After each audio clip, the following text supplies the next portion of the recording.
like the press box when you get here, 4 Have you been here before? Okay. That's it.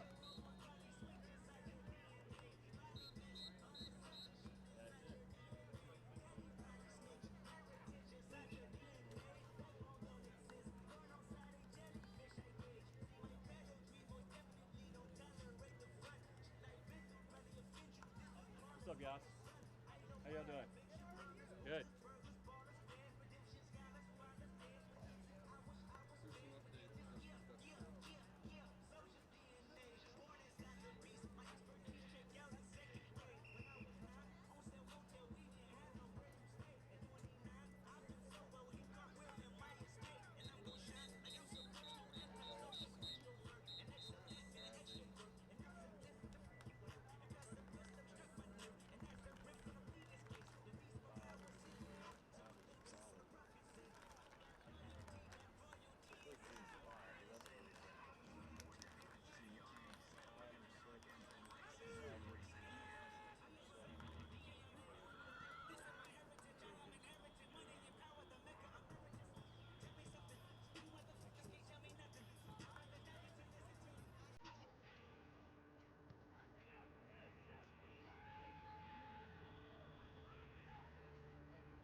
Yeah, would you like this back up here, maybe for the initial part?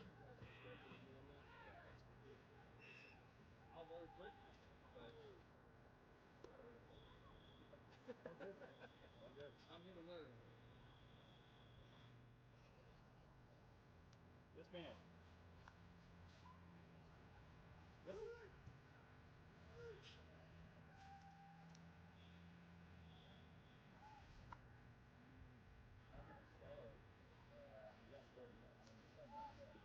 Get make sure that a handful of something, whatever you find some Gatorade for that about it. Huh? Alright. Yeah, nice. Alright, thank you. Okay. What's up? No. So,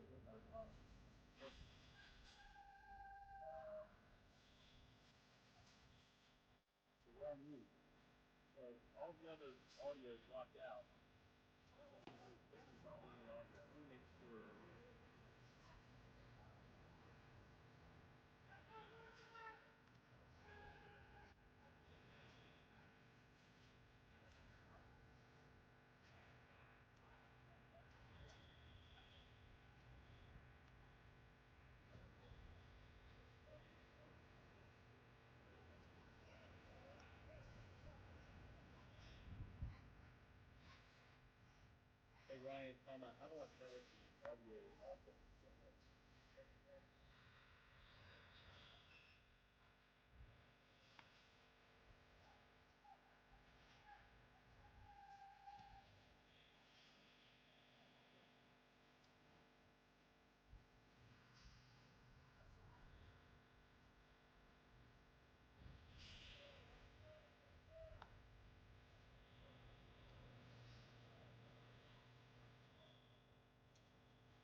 Check, check.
Check, check, check. Check one, check two. Check, check, check. Check one, check two.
Check, check. Check, Mic check.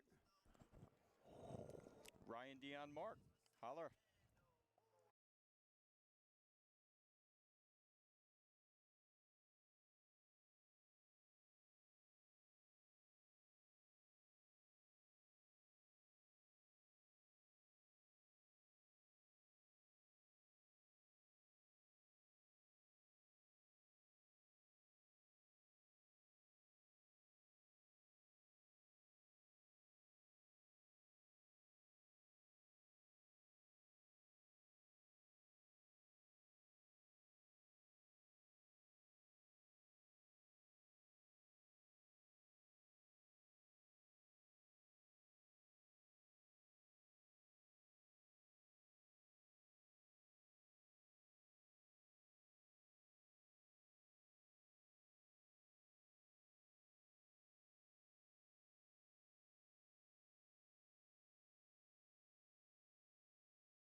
.627 on the scoreboard. Do a quick check. 627, 621 till kickoff.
Check, check, check.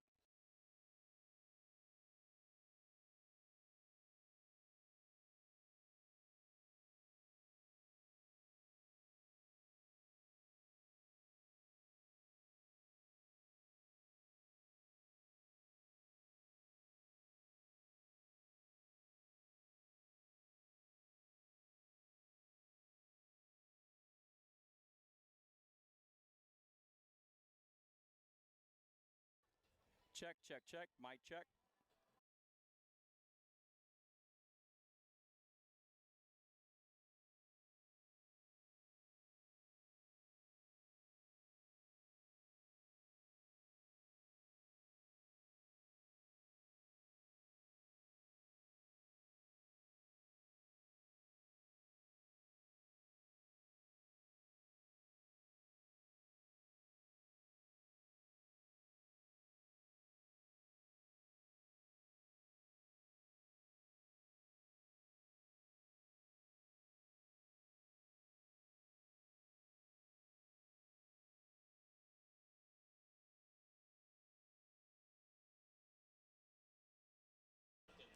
Check, check, check. Mic check.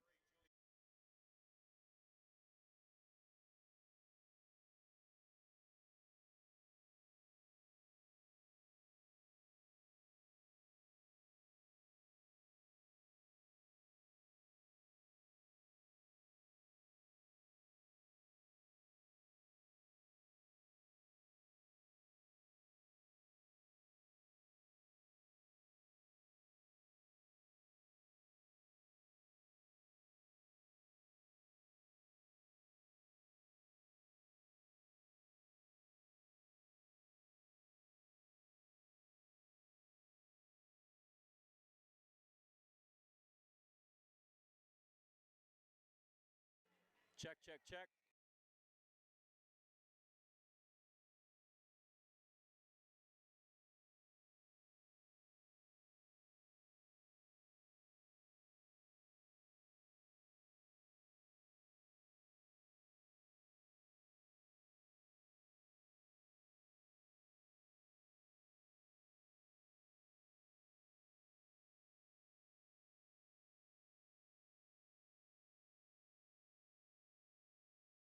Check, check, check.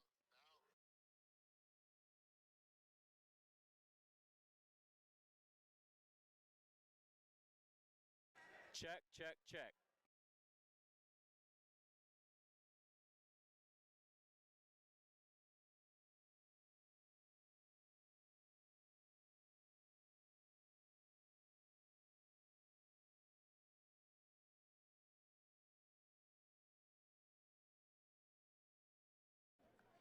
Okay. Check. Go up to the YOLO box. Yep.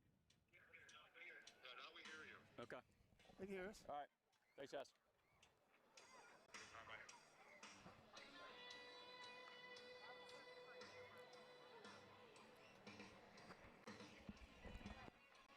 What was the problem?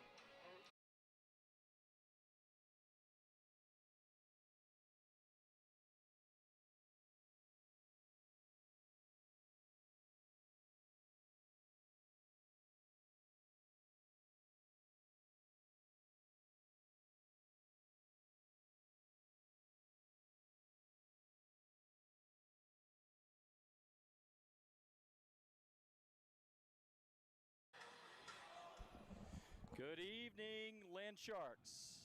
It is a beautiful night here in the Low Country. Time for some Friday night football. It's a nice, cool, high 70 degree weather here. And we're at Charleston Southern this evening to watch the Dutch Fork Silver Foxes face off against our Oceanside Land Sharks. Going to be a really interesting matchup, Jeff. What are your thoughts for tonight? I'm fired up. We got a top 15 matchup here tonight. We got number 12 Oceanside, the state of South Carolina. We're playing the number 1 Dutch Fork Foxes. There's not much more you can ask for on a beautiful night like this, Clay, where we got 75 degrees, no rain in the forecast. You got the number 1 team tonight. This is our home field, Buccaneer Stadium here in North Charleston, and we have to do everything right tonight, and that's very capable. Ladies and gentlemen, Here they come, Sharks. Inside Land Sharks. Going to be a really nice night of football, Jeff, as you were saying. It's a really good Dutch Fork team we have coming in here tonight. They're coming off an undefeated season. They won the 5A state championship last year, defeated Somerville, and they're undefeated so far this year, 3-0. Yeah, at the end of the day, they've won 9 state championships since 2013 under the coach Tom Knotts. His son is the starting quarterback tonight. He's a junior, and they have a lot of players that are going to be going on to the next level. But you know what? I think our guys are up for the test tonight. 100%. Our Oceanside Land Sharks are led by a ton of key players tonight, but probably none more important than quarterback Aiden Manavian, who has led this Oceanside team to two straight state championships in 2A and 3A, respectively. Looking to do it again this year. And you know, Aiden, right now he's number 2 in the state with 1,235 passing yards. He's averaged about 300 yards per game. He's got one stat that we cannot add to tonight, and that's his 10 interceptions. And they have a couple of DBs that are, I think one is a freshman that's already got D1 offers. So we're going to have to stay away from him and find our spots and pick them and just, once again, put drives together and be successful with keeping the ball in our hands and not their hands, and keep that INT ratio to 10 tonight would be great. 100%.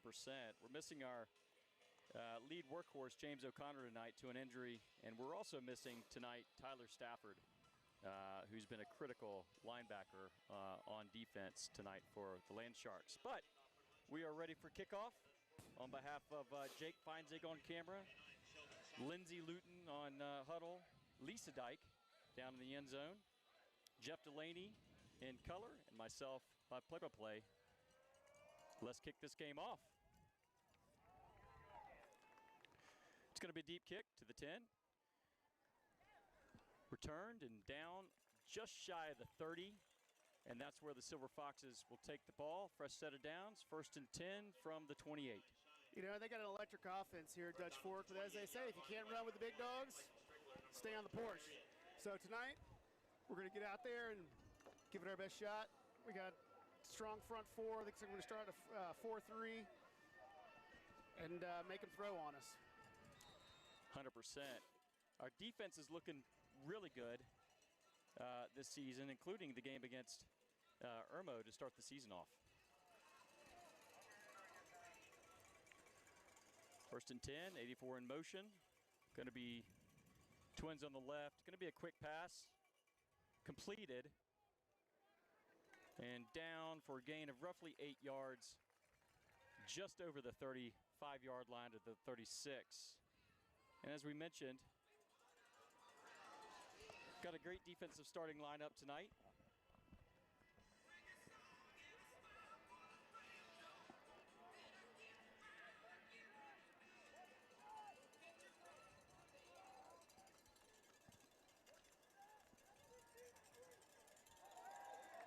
And that's going to be a false motion start. on the, yep. A little bit of early motion there by number 82 for the Silver Foxes.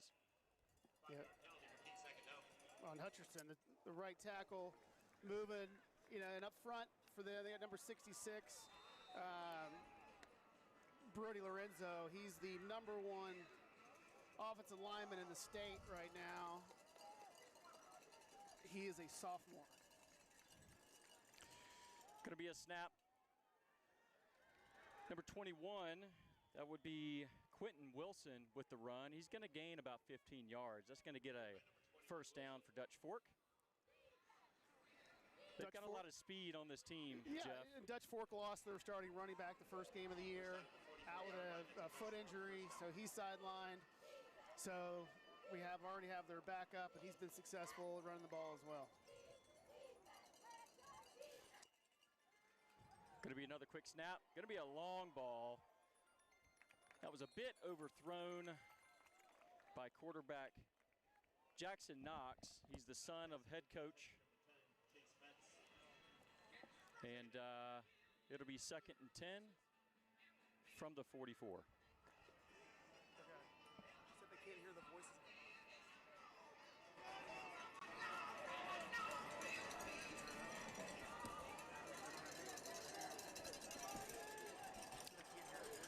Second and 10, 84 in motion.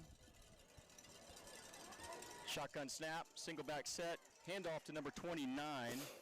That's going to be Sheldon Shine for no gain on the play. Really nice defensive play there by Cole Gasper, number 8. That's going to bring up 3rd and 9 from the 45-yard line.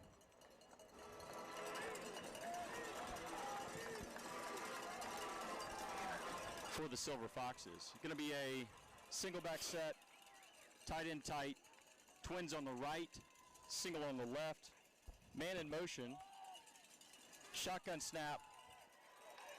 Knott's going to drop back. He gets around our defensive end, and he gets drilled by number 9, Reese Meredith. Carry, stop by number 9, Reese Meredith. Brought it down at the 48-yard line. Brings up 4th down.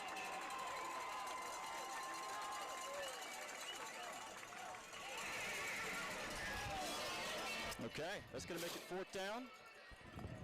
Great stop there by our Land Sharks. It's a big first series there, Jeff, to hold them to only 1 first down. You know what, and that's a great point. You got to get these guys 3 and out, get our offense on the field, get the ball to Aiden. We got a ball. Great punt. Off the right side of his foot, pulled it to the right. Seems like we're going to set up here on the 22-yard line. It's going to be about a 40-yard punt. The Land Sharks will take over at the 22-yard line.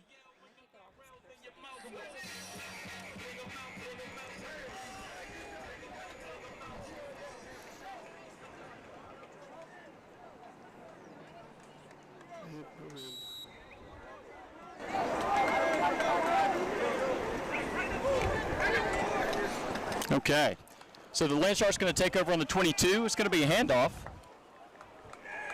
Peyton Manavian. And I believe that is Muncie on the carry. Brought down by number 28, Colgrove. Nice tackle there by Colgrove. That's going to be a gain of about 3 yards. It's going to be 2nd and 7 on the 25. You love the momentum here, Jeff. Yep. You know, and this is where I think we're going to have to take a shot downfield, look for Terrence. Going to be Twins on the left, man in motion. Nice Swing pass to the pass. flat. That's going to be number 15. Oh, that's Lawton Nelson. Muncie. Oh, yeah, it is Muncie, yep. That's going to be a gain of about 6 yards. It's going to bring up 3rd and 1. Jeff, I was talking to Coach Brent earlier today, and I think they took a lot of their offensive strategy tonight from what they saw from Clemson and LSU a few weeks ago, what LSU did to that Clemson defense, and they kept it short, kept them on their toes, gave what the defense gave them. I think that's what we're going to see tonight. Shotgun formation here. We're going to have some early motion by the Land Sharks, and I believe that's going to back them up 5. Should make for a 3rd and 6. And that one really hurts because we had a first down going there to Muncie on the right side. In games like this, we got to limit our mistakes. Can't afford against the #1 team in the state to give them any, especially given, you know, we had a first down right in our back pocket, and we're going to line up and do it again. Awesome. So 3rd and 6. Manavian shotgun again, single back formation. Tight end moved across the formation there. Going to be a quick pass to Terrence. There you go. And that's going to be, I believe, The right line, they're going to, yep, first down. Land Shark. Great inside slant First down. by Terrence. Had the eye of the ball. Aiden spotted him up. Threaded the needle. 4-yard line. That's good for a Land Shark. First down. There you go. There's the first down. That's a fillet of fish first down on behalf of Buddy Bean, who's with his son in Clemson tonight, along with Dion and Mark and Ryan. What a great way to respond after getting a penalty, coming back, getting that first down, deep in our own territory. Now we're on the 33. 100%. Shotgun formation again. Single back set is going to be another swing pass to the right side. You got a flag down, and that's that horse collar. Almost was a horse collar there, I thought, Jeff. Yeah, we got him on the sleeve. Not sure what they're going to get us for. Maybe a block. We'll see. Illegal block, maybe. In the meantime, it's a couple yard, 2-yard gain. Should set up Chop 2nd block. and 8, and it's going to be a chop block. So that'll back him up. Top block on the offense. But you know, we're going to go to Muncie. Muncie's averaging about 100 yards a game. He's got 3 TDs on the season. He's our lead running back. We're going to run the offense through him to set up for the deep ball to Terrence Johnson and try to move the ball right on down the field and just bang heads with him. 100%. They got a number 8, their right defensive end. He's a Michigan commit. Julian Walker, defensive end, senior. We're probably not going to run much to our left side, which is his right side. He's about 6'6", 230. Like as I said, a Michigan D1 commit. And on the other end, they have Jaden Worth, who is a junior, and I think someone they said he recently committed to Penn State. So their front is dangerous, so we're going to have to work the edges. Yeah, I think it's especially their ends there. Another shotgun formation here. Gonna swing it across the middle to Terrence, and they're going to get him down maybe for a gain of a couple. And you know what it's looking like we're trying to do is set up like an inside screen, not necessarily a screen to your outside. We're doing it effectively to where we're coming right behind the defensive tackles and dumping it right in behind the 2 defensive ends that are coming hard off the side, and we're just penetrating. Get a few yards, but we're going to have to go deep here. We've got to be careful. And that's going to make for, I believe, 2nd and 24. Shotgun formation, trips right, shotgun snap, Going to go across the middle. It looked like early contact there, and they're going to throw the flag. That was definitely pass interference. He grabbed his right shoulder. Sure did. Looks like that was Terrence. That's going to give us a first down. And those are the things we need. Absolutely. And once again, it was that same setup where they're trying to work in the inside, right behind the defensive line, about 5 yards deep behind them, and then allow their defensive tackles and their defensive end to get some penetration, maybe give up that piece of the game, and then we'll dink and dunk right behind them. 100%. Terrence, of course, is our leader in scoring so far this year, receiving yards, a number of categories there. He's a dynamic playmaker, and I think he was double-teamed there, and we can probably expect to see a lot more of that tonight. Mm-hmm. So shotgun formation here, kind of a tight set, single back, single receiver on either side.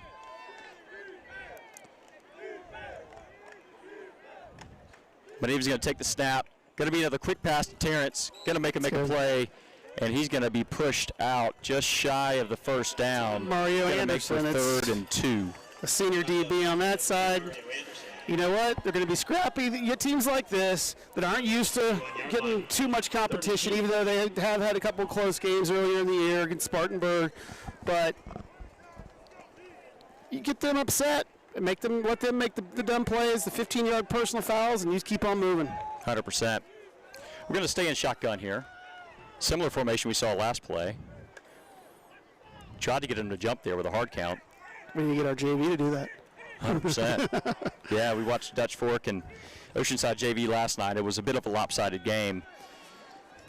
Dutch Fork came out on top. I believe that's going to be close to a first down, but just short. That's going to set up 4th and 1. And, you know, this early in the game, I don't know what Coach LaPrad's going to do here, Jeff. I think you do the stack 3 on the right, and you go.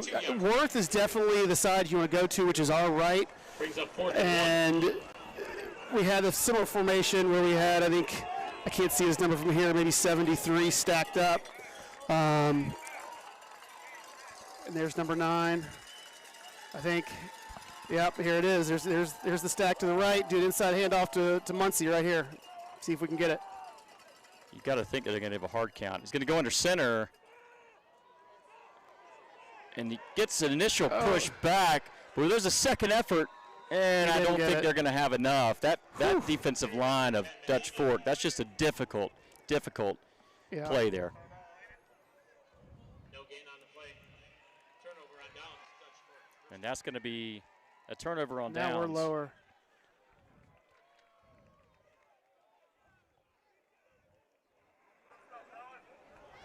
That's going to be a turnover on downs. It's going to be Dutch Fork ball. And apologies, folks. We're trying to work out some audio issues here. As I mentioned before, our all-star broadcast team is getting a well-deserved vacation tonight, and we're stepping in to cover this very important game, and so we're working out a few kinks here. But we appreciate you being with us on this Friday night. It's going to be 1st and 10 Dutch Fork from the Oceanside 42.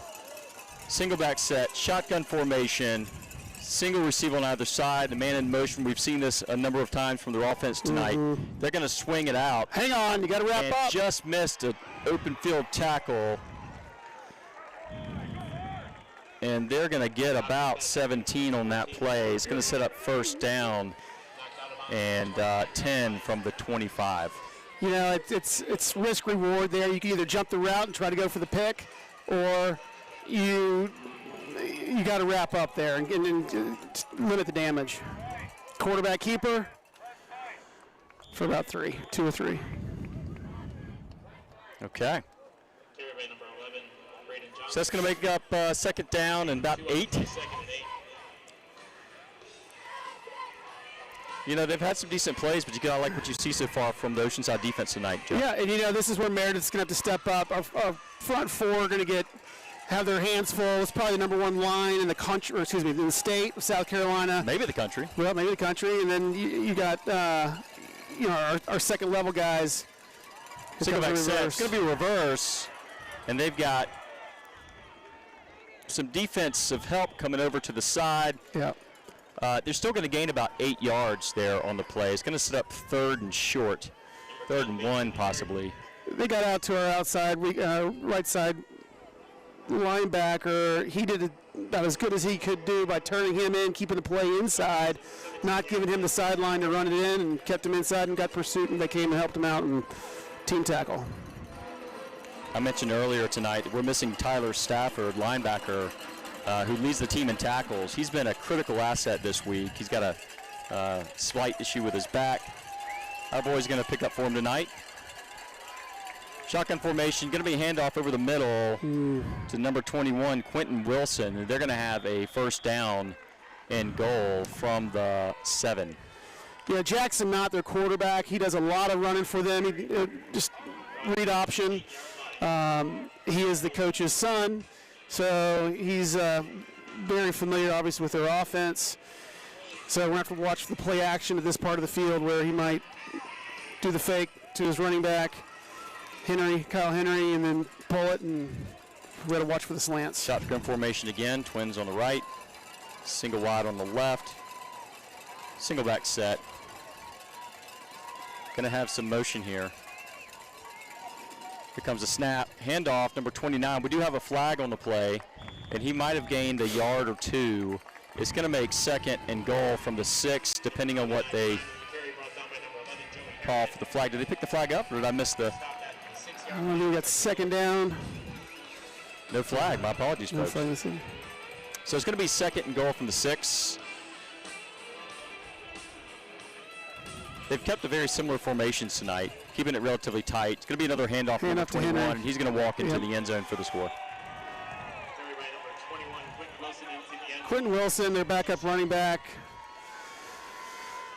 right over Lorenzo's left side, the big line, 6'2", 6'3", 300 pounds. It's going to be tough sled there tonight. We got to get some help from our linebackers for sure to get some additional help up front. So this is the freshman kicker, Wyatt Moore, on for the extra point. And it's going to be no good. He pulls it left thanks to pressure there by number 6, Cooper Webb. Cooper Webb came flying in on that left-hand side and put a lot of pressure on that freshman kicker to pull it, to yank it a little bit left there. You know what? Take it, whatever you can get at this point. 100%. Tonight is the South Carolina High School Association. This is the game of the week, Clay. Game of the week. So I believe they're broadcasting somewhere, but it's not as good as this one. No, absolutely not. And I'll tell you this, I don't blame them for picking this as the game of the week, because you got the returning 3A champions and the 5A champions facing off tonight. And you've got a Oceanside team that has looked really impressive this year, has had some really tight games with some of the best programs in the state. Irmo, that game early in the year came down to one possession, and you got a lot of momentum for this Oceanside team coming in, playing a really good Dutch Fork team. Yeah, and this is our last out-of-conference game. You look at this, the season being 2-2. It's as we said, the JV. It's a gauntlet, and I'll applaud Mark Meyer and the AD and the athletic department not backing down from anybody. You got top 20 teams in the state, as well as Dutch Fork's top 50 in the country, and you look back to where this program's come from 10 years. I mean, here we are, back-to-back state champions, and 3A. We have about 600-700 students, and we're going up against a school the size of 1,900 out of Columbia, which is a football town. Yep. Anthony Williams with the fair catch. Oceanside's going to start 1st and 10 on their own 20. You got trips left, shotgun formation, single back set, snap, handoff. That's number 16, Lawton Nelson, and he's going to be stopped at the line of scrimmage, and there is a flag on the play. I think they might get us for holding there on the right side. Let's hope not. There you go. We'll take that. Personal foul, face mask on Dutch Fork. Give us the 15. Give us a first down on our 35.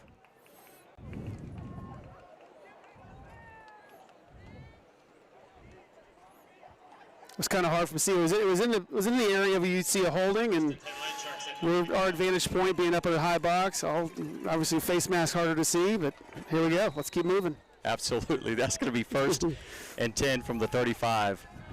And folks at home are probably wondering why our backup quarterback, is running the ball. That was Muncie, number 15. And that's going to be a nice, well-played, well-thrown ball to the sideline for Tyler Gardner. And that's going to be a big gain.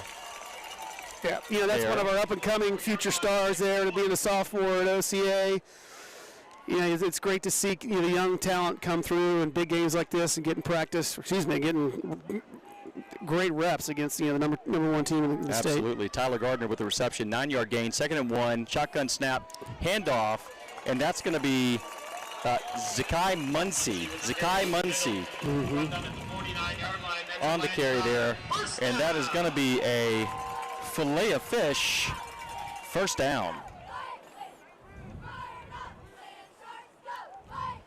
So that's going to make it 1st and 10 from the 49 Oceanside.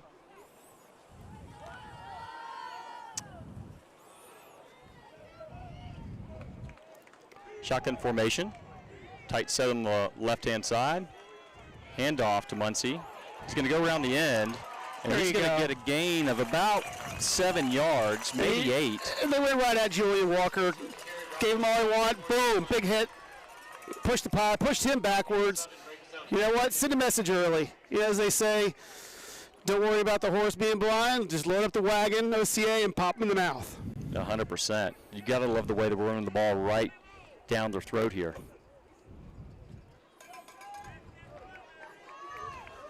So that's going to set up 2nd and 3 from the 49.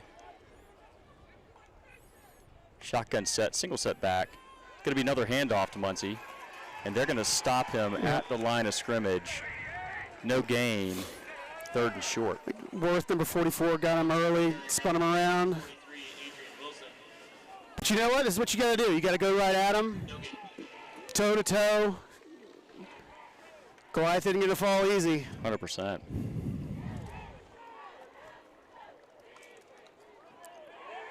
Okay, so 3rd and short. At the 49, you got to think this might be 2-down territory, but we're going to see a trips on the right here. Single back set, man in motion. Manavian's going to take the snap. Get out of there, pressure. Get out of there, Aiden. He got out somehow. Get rid of it. Wisely throw that ball away. I have no idea how Manavian got out of that pocket there unscathed, but he did. Yeah, he saved 10 yards. It's still going to be 4th down. That's the end of the first quarter. 6-0. About the best we could do on that one. There was really no one open downfield, and we definitely didn't want to take the interception with a possible INT pick 6. 100%. Let me take this opportunity to thank some sponsors here. First off, our exclusive premier sponsor, McDonald's, and our corporate sponsors, Banks Construction, Beacon Bank, Charleston International Airport, and Billy Swales State Farm. Let me also take a moment to thank our platinum sponsors. That would be KTM Electric, Rusty Bull Brewing Company, and Sandra Patrick Bradley O'Mara Real Estate. And lastly but not least, our silver sponsors, Not Just Frank's Cafe, Raising Cane's, Angela Holbert State Farm, Longshore Boats, and our Clean the Shark sponsors, Centos. Everybody needs to get a new boat. Everybody needs to go to Longshore and get a new boat. Yeah, or Raising Cane's, get some chicken, or Not Just Frank's Cafe, get one of those awesome burritos, or, Yeah, and we said last night from State Farm. I mean, there's so many options here. Right, and that's key to making big programs grow and the contributions that we get within the community. Always make sure if you're out there, tell them you're with OCA, you appreciate what they do. It goes a long way, and it is noticed. 100%. Okay, so it's going to be the start of the second quarter. It's going to be 6-0 Dutch Fork. We're going to reverse field here. Jeff, I like what I'm seeing so far. The coach's game plan of keeping it short. These screen and swing pass plays, running the ball effectively so far. And here we go on 4th down. Pretty good. Fourth and 2, I think. Yep, we're going for it. Trying to get some movement there from Dutch Fork. Like we do an inside slant if he's going to do it. And I think we're going to... He's going to take the timeout. Yep. Timeout Oceanside, trying to get the Dutch Fork line to jump. They probably knew that was coming, but wasn't successful, and we're going to take a timeout and think this one over. I'd like to thank the following sponsors. Our exclusive premier sponsor, McDonald's. Our corporate sponsors, Banks Construction, Beacon Bank. You know, one of the big things we're looking at tonight, obviously, is to keep this game in front of us, is the ball control, running the ball. We've had some success. You've got two stacked, you know, obviously D1 caliber talent you're running into. So at some point, we're going to have to do some inside slants. They're giving us about 3 to 5 foot cushions on the inside, excuse me, on the outside. On the inside, they're giving us about 7 yards, which could set for a quick slant, but we're going to have to thread the needle through some big paws that are going to be getting in the air. Yeah, 100%. Okay, so we're going to come back out. It's going to be 4th and 3. Aiden's still on the field, so it looks like we still. And once again, they're going man up here on the right on our 2 wides. Getting about a 2 to 3 yard cushion. The inside's about 5 or 6, and if they're going to go on a quick slant, it's got to be quick. I'd look down here at number 3 for Oceanside. Renew. Looks like they're playing man. Oh, they're it's going going to be deep. a deep ball. Got him. They got him. Oh, they got my him. goodness, they got Anthony Williams deep. What a catch.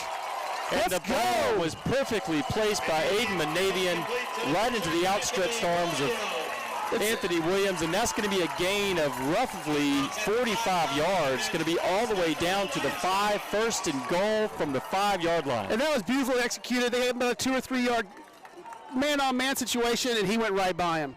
And He sure that's- did. and if you're not going to do the slant, take the deep ball. That was a perfect pass on the dime. Perfect, great catch. Takes us down to about the 5-yard line. Man, what a play. Whew.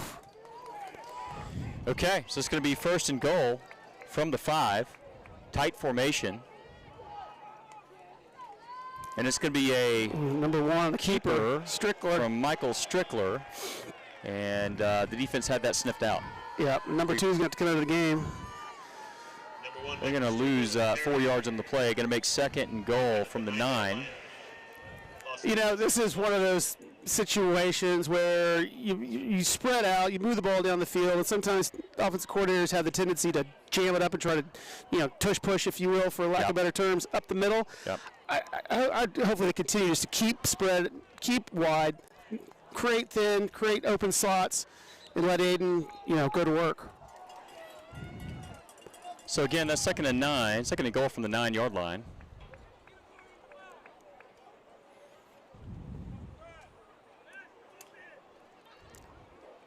I think we're And I haven't seen much of the varsity as far as tight end use, but looks like we're jamming in. We could do a tight end release at the same point here. tight set. Bunch of motion. I think that's Terrence. Going to be looking for a throw. No, he's going to keep it. And he gets hit hard. Yeah. And number 88, Terrence maybe gained a yard. 2 Foxes down on the play there. Number Yeah. 5 and 39, a little banged up. 3rd down. You got to love the creativity there. Yeah.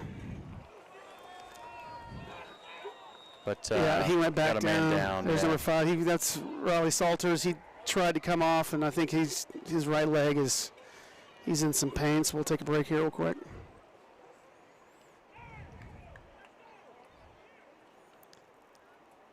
We lost 3 on that once again. I would like to see us go back to the spread.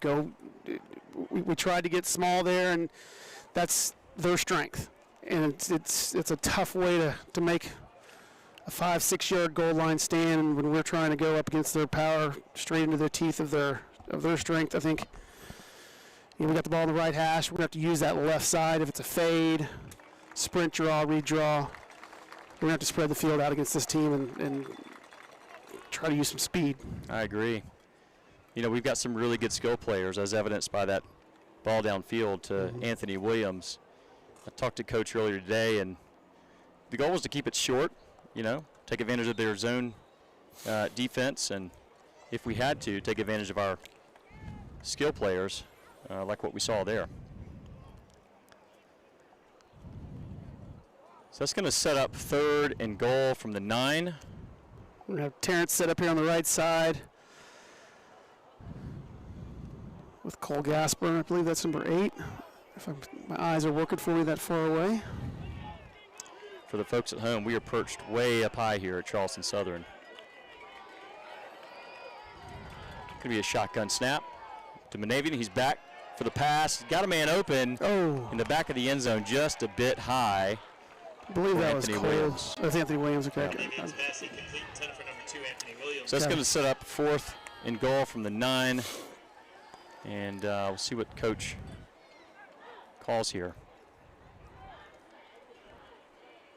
Looks like we got somebody in there to get us on the board and capitalize, get some points off this drive. Was it, this is where we got to finish. Okay. Monavian down for the hold.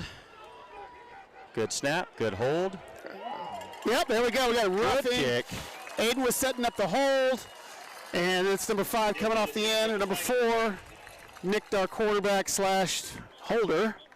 And it looks like we're going to get a first down, and I don't know whether they do half the distance. That'll take us to about the 4.5-yard line. That sounds about right, Jeff. Let's see if that works out for us.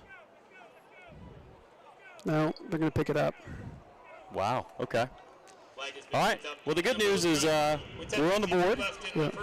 So that's going to make it 6-3 here with just over 10 minutes left in the second quarter. And Coach is definitely having a conference with him out there.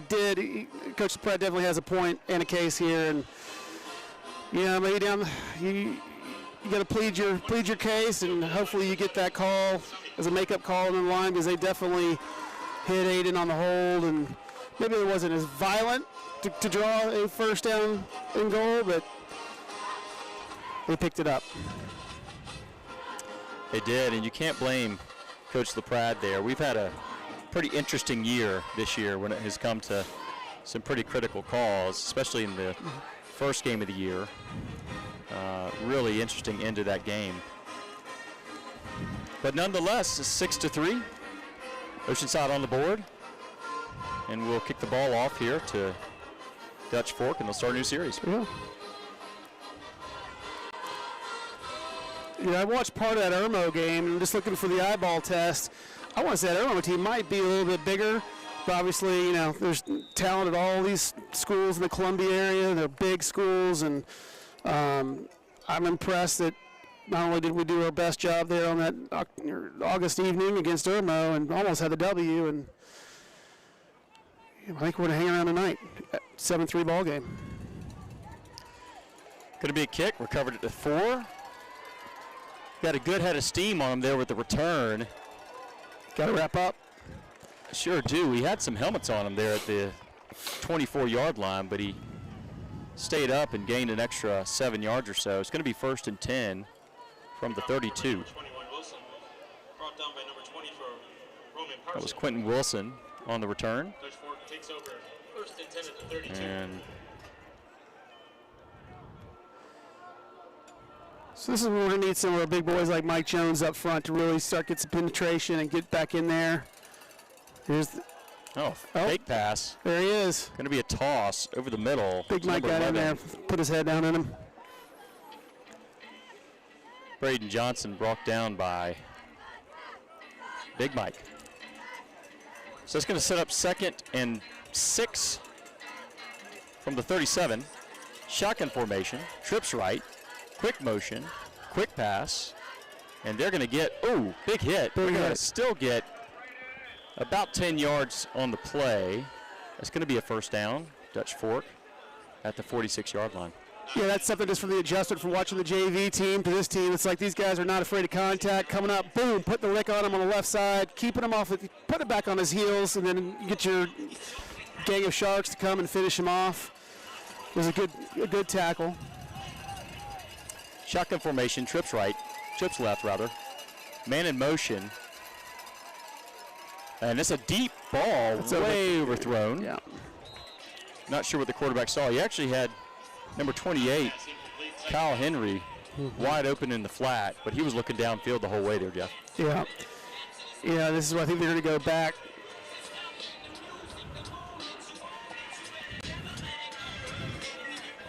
wouldn't be surprised they go back to the run, but I'd sit there and look for, Stone Furry, the number 14, the wide receiver. He's the son of their NFL wide receiver, the coach up at USC, the receivers coach, Mike Furry. It's his son out there, number 15, Stone. 12 drops back. He's going to have a entourage with him there. Brandon Johnson. And he's going to be pushed out of bounds right at the 39-yard line. Going to be another first down. Pushed out by Michael Strickler, number 1.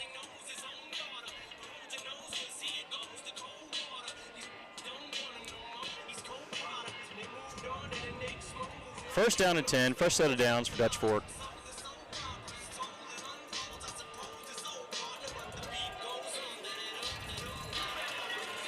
Going to set up with. We got Stone, single set back. Twins on the right. Here he goes. Single on the left. Going to drop back. Look downfield. Pick that off. And I believe. It's too far for me to see, but it was a great play. That was a fantastic play.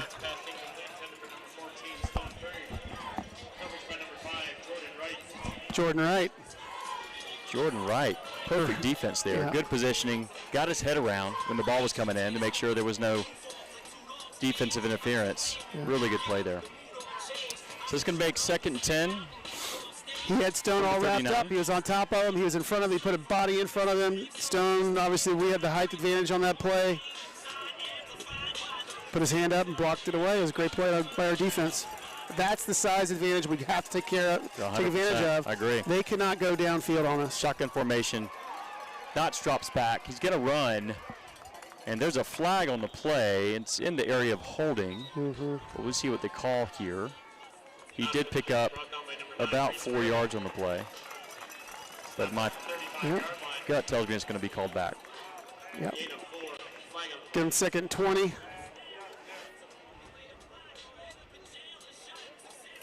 Our boys got their hands on the hips. This is the time. This is the part of the season where the condition comes in. We're their 5th game of the year. Boys are sharper. They've made it through the summer heat. Early 2nd quarter. This is where we got to put the pads on these guys. None better than our strength coach, Brian Coleman, one of many amazing coaches that Coach Pratt has on this varsity team. So it's going to be shotgun formation, 2nd and 20, man in motion. Snapped knots. A lot of pressure there by defensive line. There you go. And man, I think that looked like Sawyer Arnold. Sawyer Arnold. Pressure, but he had a bunch of help there too, Jeff. Yeah, you know what? That's exactly what we need. We need a short pocket present time. Let the pocket collapse around him. Don't allow him to step up. Our linebackers, which he was, coming up, filling that void. Our front 4 doing their job. Let the pocket go. And you meet him right there. Put a pad on him when he tries to run. Here's the ball quickly here. Going to be a screen pass over the head of number 11, Joey Harriet. And he's going to gain about 15 yards there, which will bring up 4th and 5. And that's Sheldon Shine, another one of their featured running backs that stepped up. He's one of their leading rushers on the season. Now, Jeff, we saw last night in the JV game this kicker from Dutch Fork, Wyatt Moore. He's got range, but I think 50 yards is just a bit much. Yeah. So it's going to be 4th and 5. They're going to go for it. You got to watch the hard snap. We got to watch the flats. We can't get the flat. So our defense, our outside up. We got timeout OCA. Okay. So we want another look. We were playing. Cole Gaspar was playing well off the slot there. Yeah, that's a good timeout. Yeah, I agree. 7:47 left in the 2nd quarter. Pivotal play here. I wouldn't be surprised if they, it's in the analytics will probably say go for it. Yeah. Hey, while we have a timeout, let me thank some sponsors here. And we've got our platinum sponsors, KTM Electric, Rusty Bull Brewing, And our Feed the Shark sponsors for this week, Migliori's, Harris Teeter, Big Bad Breakfast, Seacoast Church, and the Black and Blue Booster Club. We've got a good home crowd here tonight, people that travel to North Charleston. It's not ideal, but at the same time, it's great. Parents, friends. Wish we could get some more of the student body out here. We've got to be creative and think about how, I think this is probably our only game out here at Charleston Southern this year, but Dutch Fork, 2-hour drive. They have a sparse crowd. Not that enthusiastic. Keep them out of it. Yeah, and I like how we've really slowed down the game tonight. Yeah. I think that was another part of Coach LaPrad's strategy. This Dutch Fork offense has, a lot of playmakers. They can really open it up. So if you slow it down and kind of take the air out of their balloon a little bit, it makes the game more manageable. Right. Keep the clock running. Our receivers have made sure hand grabs when they've needed to. And Aiden's been hopefully going to get the ball back right here. Here we go on 4th down.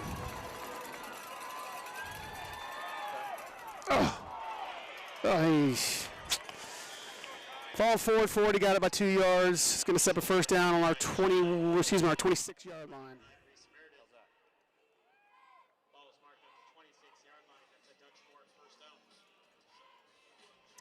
So there's 7:47 left to go in the half. So as I say, here we go. We can bend, but you know what? We need to keep this at a 7-3, maybe a 10-3 game. Don't break, boys.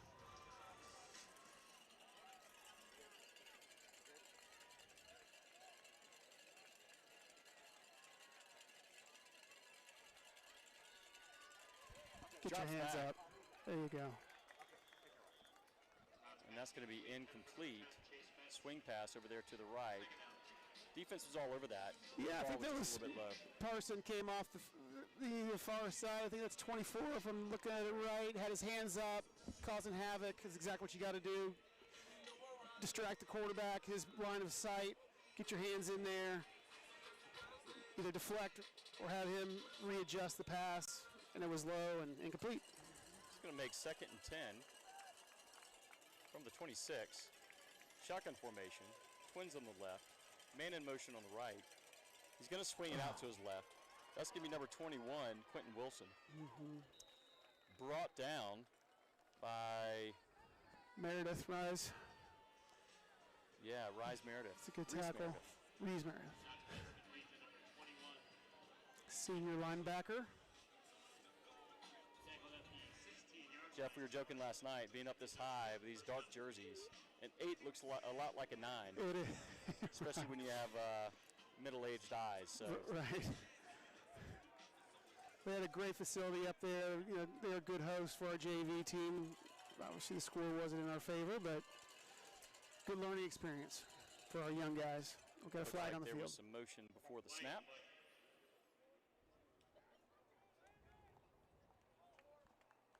Ball start on the offense. 5-yard penalty. 3-feet first down.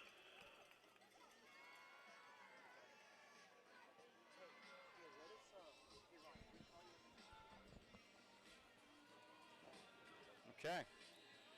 So that's going to back him up 5 yards. It's going to be 1st and 15 from the 21. He said put the mics to 6. The mics to 6 and everything will be at 0. On the yellow box. Everything is there.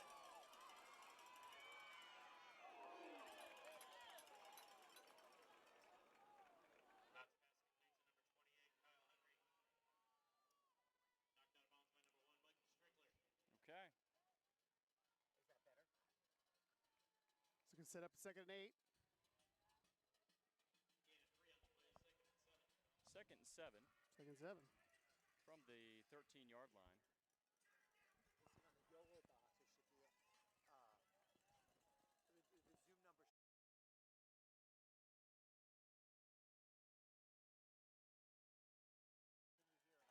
12's going to drop back. Going to have some good defensive pressure there, and he's got him in the backfield. There's Mr. Jones. Big Mike Jones. Big Mike Jones. Been wanting to call his number, and there he is. I tell you what, he wasn't the only one in the backfield. Had a ton of help back there, but he's the one that finished it off. He said turn the master volume up 1 notch.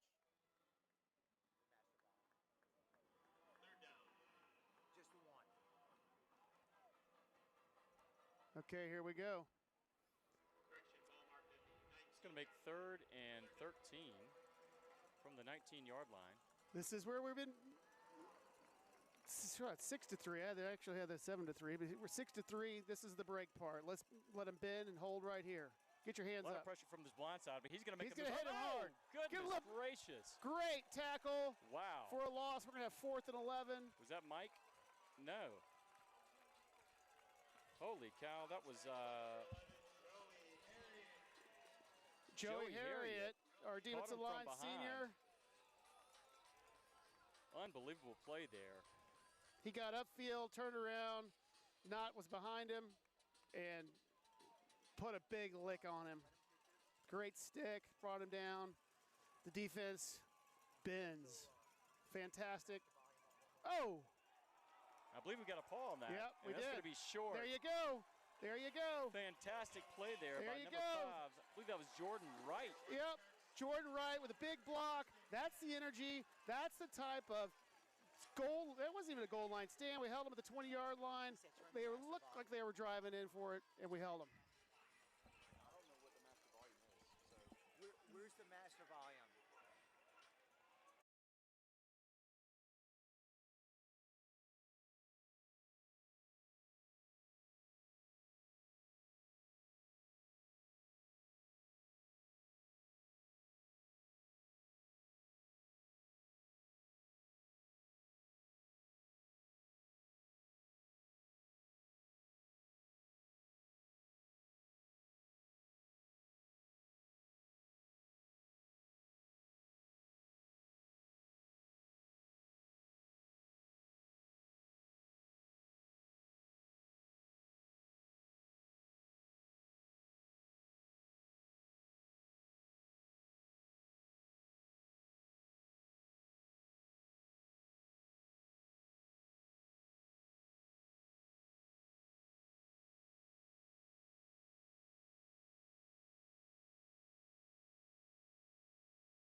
Okay, that was a big catch by Johnson.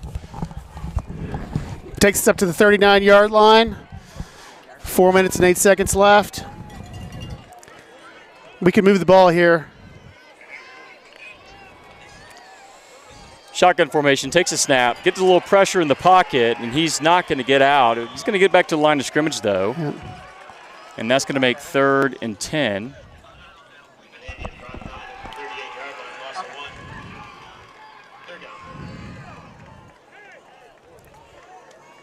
Third and 10 for your Land Sharks. 3 minutes and 44 seconds left in the second quarter. 6-3 Dutch Fork. Land Sharks driving.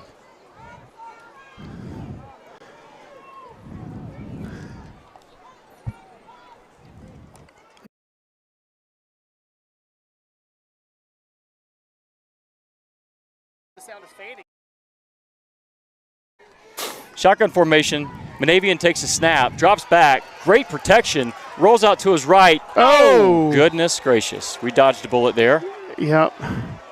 He was trying to get the ball downfield to Anthony Williams, and it was just about picked off there by Mario Anderson. So that's going to bring up 4th and 11 from our own 38. Punt team comes on.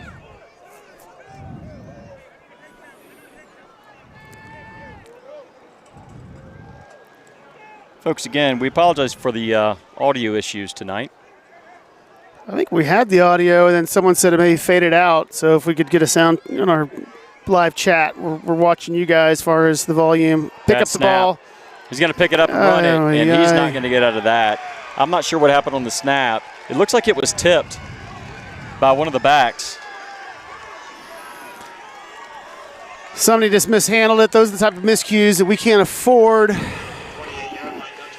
Now we're back on our 28-yard line with 3 minutes left.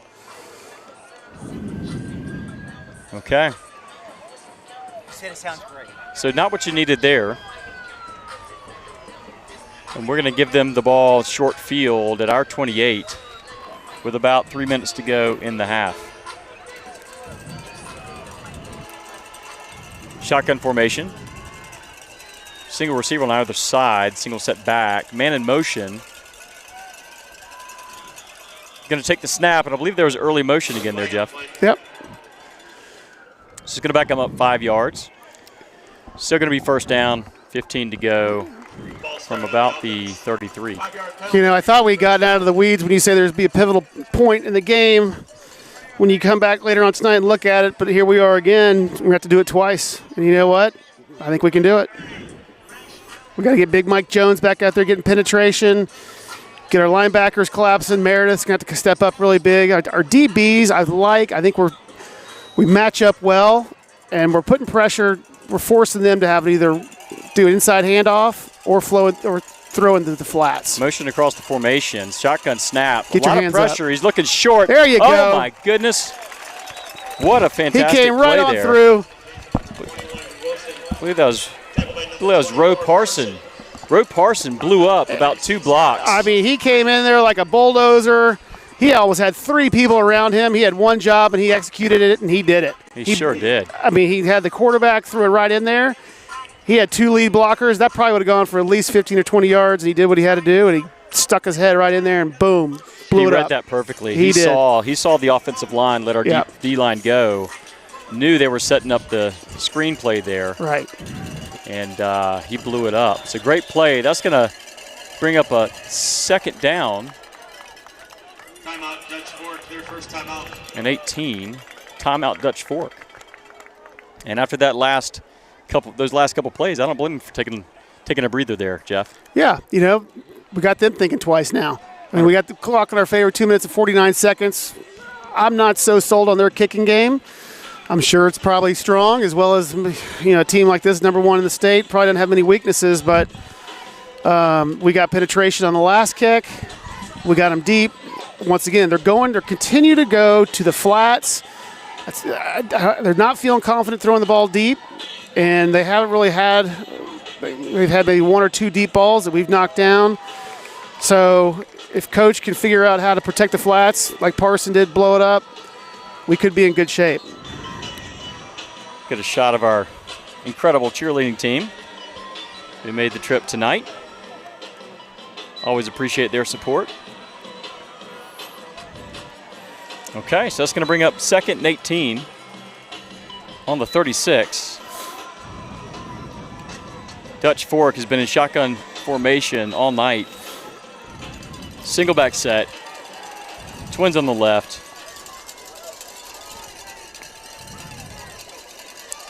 Get back. He jumped, but I thought he got back. Yeah. Okay, so we're going to give him 5 back here. And Cole Gasper jumped on the right side. Offsides on the defense. But you know what? That's, once again, I mean, we're going to have to. I think that's Sawyer Arnold there on the right side. I can't see that number on the right side there. So that's going to give him 5 yards back. It's going to bring up 2nd and 13 from the 31. So we're going man to man. We're going helmet to helmet up there. Stoney on the top right.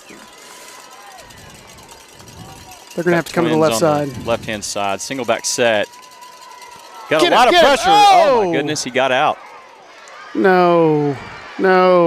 And he's going to be dragged down by Michael Strickler from behind, but not before they convert. Game of inches. You know, our defensive line did such a great job there getting penetration. Yeah. Somehow their quarterback ducked out of the sack there. And they've taken the quarterback off the field. Direct snap to number 11. He's going to run it, Brandon Johnson, I believe, in the end zone. Going to be a touchdown for Dutch Fork after the hurry-up play there. I believe he caught us on our heels just a little bit there. It's unfortunate. So Dutch Fork scores right before the half. It's going to be 12-3. Probably going to go for, I thought they might go for 2, but looks like they're going to go for the extra point here.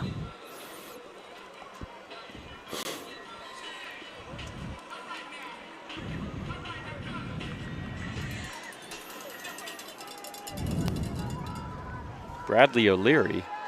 Oh, there it's we going go. to be a fake. Going for 2. And they're going to convert on the fake. That was number 12, Jackson Knotts, the holder and also the starting quarterback, who made a really nice throw into double coverage there in the corner of the end zone. Yeah. They disguised that well. He came right up, and then the same kid who ran it in went to the left side, Braden Johnson. Braden Johnson. So that's going to be 12-3, Dutch Fork. Plenty of time left. Only 2.5 in this quarter, in this half. But, of course, another full half to go. And, we've given up a couple key plays. That third down conversion there, Jeff, was critical. But overall, I like the fight in our team tonight, and I think we're set up really well, especially if maybe we can take a chance of moving the ball down the field here and get some points before the half. Yeah, I would say if you're looking at the book, the way the last games have played out, I think we've been in the same situation. We got behind last week against Ashley Ridge, tied it up late in the fourth quarter. Actually, I think it was a tie ball game up to like 5 minutes left, and then we ended up winning by 14. So, it's high school football. Anything can happen. 100%. Okay. So this is number 3, Wyatt Moore kicking the ball off. It's going to be fielded at the 1. Nope, they're going to call fair catch. We got a fair catch signal down here by the line judge. But Ant Williams is going to return it to the 20. I'm not sure. We absolutely had a fair catch signal down by the line judge down here. I'm not sure why they didn't call that play dead. Well.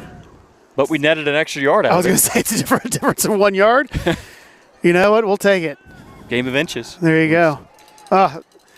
Just gained 36. All right. Mm-hmm. So Monavian in the offense is going to come back out on the field. And we're going to be receiver heavy set here. Trips left, single wide right, single back set. Monavian in shotgun. Showing some blitz pressure. We're going to hand it off. And I believe that's going to be Zakai Muncie again, number 15 on the carry. Got probably 4 yards on the play. Yeah, we got a moving clock here coming about 2 minutes. They do not have a 2-minute warning in high school football. So we're going to keep on the clock ticking. Coach could try to hang on and just get it to halftime with 12-2 since we're deep in our own territory on our own 25. We had some snap miscues on our punt, so maybe looks like Dutch Fork might be content with letting the clock run out as well. Yep. So that's going to set up 2nd and 6 on the 25-yard line. Shotgun formation. 2 out wide left, 1 out wide right. Motion across the middle. Going to swing it out. I believe that's number 16. Yeah. Or 15, sorry, Zakai Muncie. And you know what? I like that play. That's kind of what we're referring to when we had the ball down on their 10-yard, about to score on the 10-yard line. Go to the left side, stretch it out, get 5-6 yards, brings up 3rd and short. I'd come to the right side, do it again over here. So the clock's rolling. Got just over a minute. 3rd and 2. And see if they can convert. Got Anthony Williams over here on the far side. Here. Keep an eye on him. Man in motion. Going to swing it out right. And that's going to be Muncie again.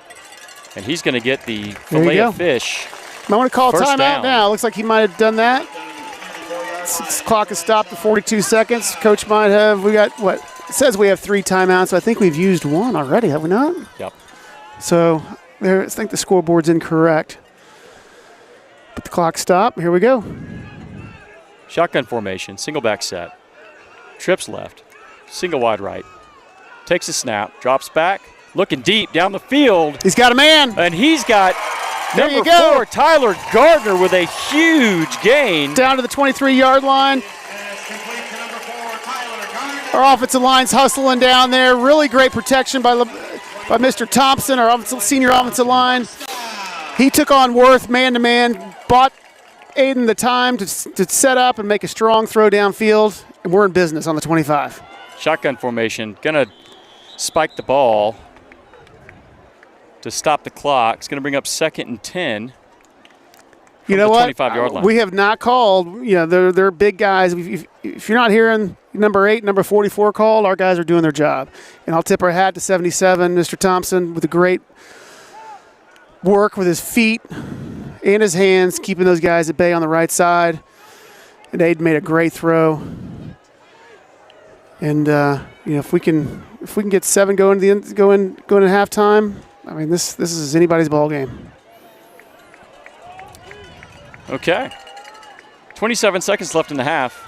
2nd and 10 from the 25. Monavian in shotgun formation, single back. He's got twins on his left. He's looking right, downfield, under a ton of pressure. He's coming back. Good comeback. Fantastic comeback there. Yep. By Ethan Renew, number 3. We've got the clock stopped at 17 seconds. I don't know if Coach maybe called a timeout. Moving the, well, I guess the Be a clock fillet of stops. fish first down. But more importantly, we've got 16 seconds here in this half. And he's going to spike the And ball. we're going to spike it again at 11 seconds. Well, the clock's still running, but my guess is we're going to get 2 or 3 seconds back here. Yeah. We definitely have some.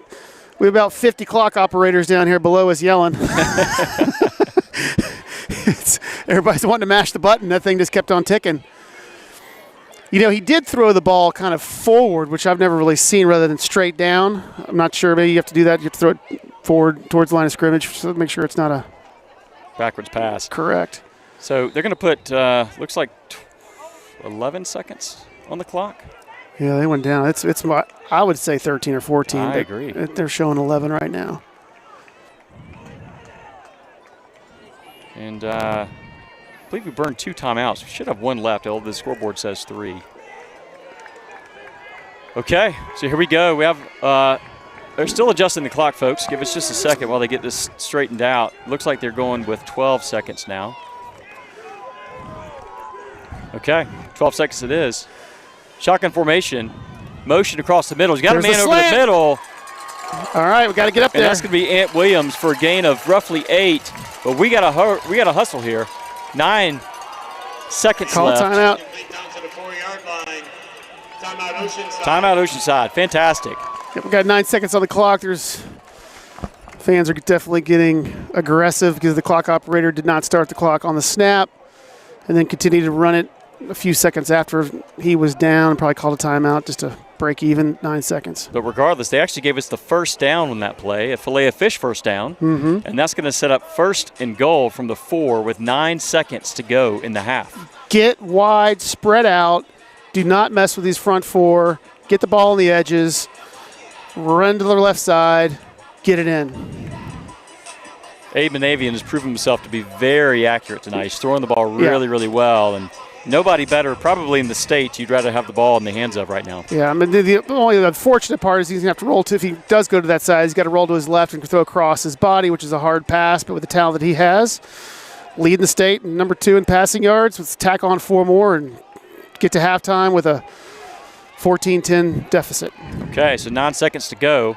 1st and goal from the 4. Shotgun formation, twins on either side, single back set. Monavian's going to take the snap, drop back. He's looking left, looking across the middle. Looks like he has a man. There he is. And that's Terrence Jay. Johnson. What a great grab. Wow, what a play. Fantastic play there. That's how you respond against the By number your 1 Land team in the country Sharks. right there, Clay. That's big-time football. You can see on here, Friday man night. across the middle, just a great-looking pass, and Terrence Johnson goes up and gets the ball for a big-time conversion right before the half. And, Jeff, we get the ball to start the 3rd quarter. And I tell you what, to be able to come back from the unfortunate situation that happened that we were not going to bring up again down here on our end, where we actually just gave them 7 points. Yep. We should probably go to the locker room with a lead right now. Absolutely. You know, I will say I was watching while our offense was out there. It looked like Coach had their defense all huddled up underneath the tent with TV going over the monitor. He's going to drop back, looking deep in the end zone for Terrence. And I think He's he got a foot down. Oh, my goodness. I don't know. We don't have instant replay here tonight, but we're showing the folks at home instant replay. There you go.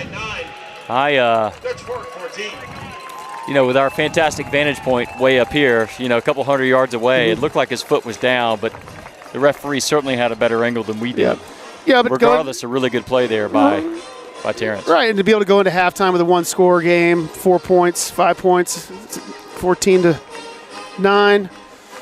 Impressive drive by the boys.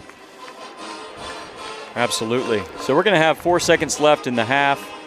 You would imagine we're going to kick a little squibber here. I think that guy's pretty dangerous. They get number 2 back there, the same DB that actually, that's number 29. That's Sheldon Shine. That's their starting running back. Kick it away from him, either to the right or left. They got a single set back there. Pooch it over to the left side. Okay. Jackson Summey to kick the ball off. It should be the last play of the half. And it is a short kick. He did it to the right side. Fielded number 10 by with the number ball. 10. Hang on. Oh, no. You got to hunt him down from the behind. There Oh, my goodness. There you go. What an incredible save there. Big time save there by Michael Strickler. Jeff, I think he just saved 6 points. And a lot of people from getting some more gray hair. I tell you what, that was a great tackle. That exactly was, you know, what you got to do just to get back in the go to the locker room with a 14-9 ball game. I mean, they've shown where we can hang with these guys toe to toe. Put a little doubt in their heads. Absolutely. Similar score at the half for the Irmo game. Been tight games really all year. You got to like what you saw from your Oceanside team there. As we talked before the game, Coach LaPrade had a strategy to, you know, run the ball, establish a run, keep the passes short, take advantage of their zone defense, and make them play man-to-man when necessary. And I think we took advantage of that downfield a couple times. So we're going to take a quick break here. It is about 15-minute break here for the half. Your Land Sharks are down by 5, 14-9 to Dutch Fork Silver Foxes. And we'll be back in just a bit for the second half.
Our corporate sponsors, Banks Construction, Beacon Bank, Billy Swales State Farm, Charleston International Airport, KTM Electric, Rusty Bull Brewing Company, our sound sponsors, Allen Family Dentistry, and our silver sponsors, Not Just Frank's Cafe, Raising Canes, Angela Holbert State Farm, and Longshore Boats.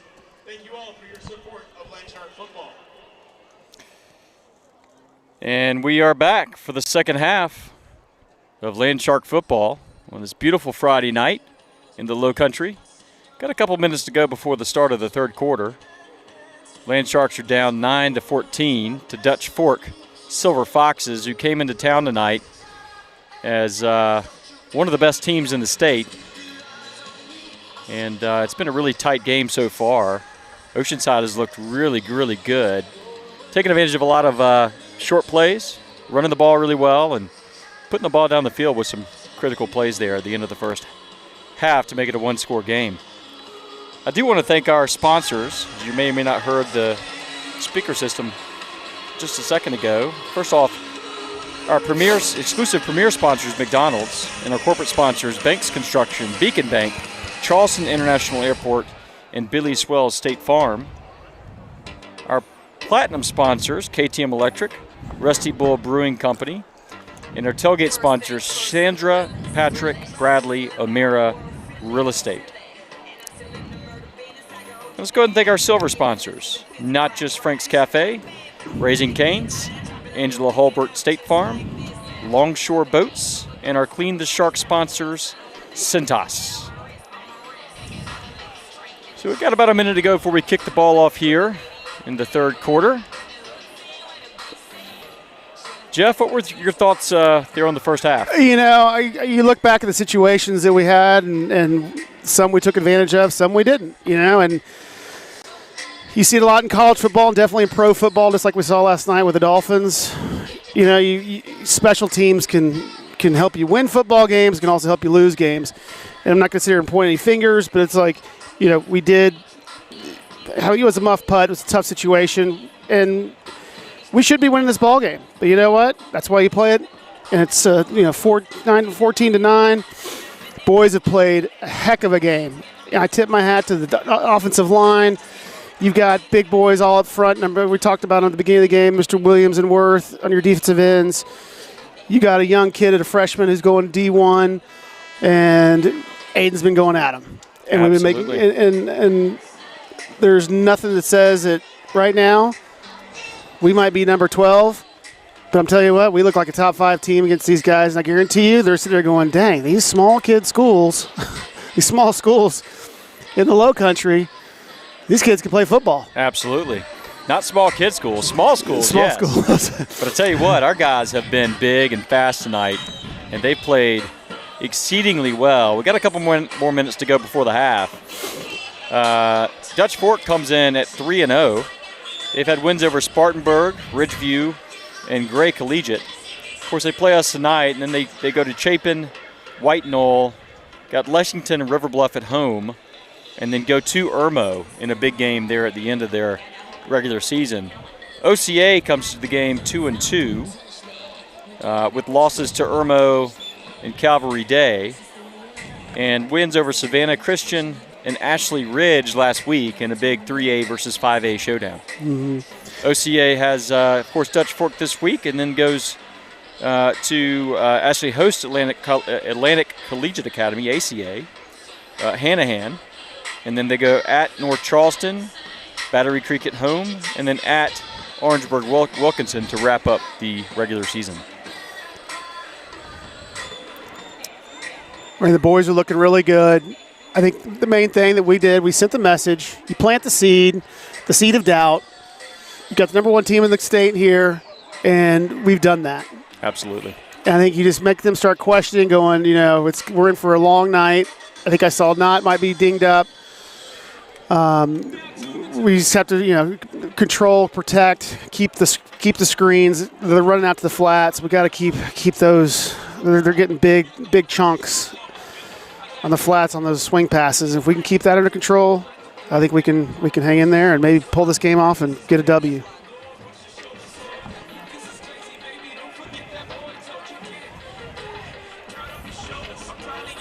Yeah, I was down there on the sidelines for the first time. I really hadn't new to the program. My son's a freshman. And we are definitely, we have our own big boys, you know, and they're coming. They got a JV program where they're getting stronger. You know, you start looking down there, Mr. Thompson and some of these kids are our own, number 70, 77. I'm really impressed with what I'm seeing tonight. This is the first time I've seen this varsity squad live, and they're building year to year. I've seen the schedule the past 10 years. This is by far the toughest preseason, if you will, schedule. First 4 games, and you know we're 2-2. You know, and tonight won't be any dictate far as how we're going to look the rest of the year. But as far as the way we've looked so far, you know, this is some good OCA football. Yeah, we've looked great. So we're just seconds away from starting the second half. Your Land Sharks will receive the ball, down 14-9. And you got to think our strategy there and offensively was pretty successful in the first half. You got to imagine we'll stick to that, make a few halftime adjustments possibly, and see what they come out with here. I mean, our wide receivers, really impressed with what we can do. There's 2, 3 of them that all sure-handed, started running north and south. Some of them got caught up in some junk. Obviously, you got TJ with the height advantage, and Aiden, they have great chemistry, executed for the TD. And when we get the ball here, I would not be surprised if we start moving the ball right out of the chute. Absolutely. Okay. So we've got Terrence Johnson and Anthony Williams back to receive the kick. Anthony Williams on the right side, Terrence Johnson on the left. This will be the freshman kicker. Wyatt Moore kicking it deep. And looks like it's going to be fielded by Anthony Williams. Go AW. Get outside. Get outside. Really good speed. Hold that block. Oh. Man, he just about had an edge there, but Dutch Fort just barely got, I think, a piece of his pants or maybe a piece of his jersey and kind of held him back till he had more help coming.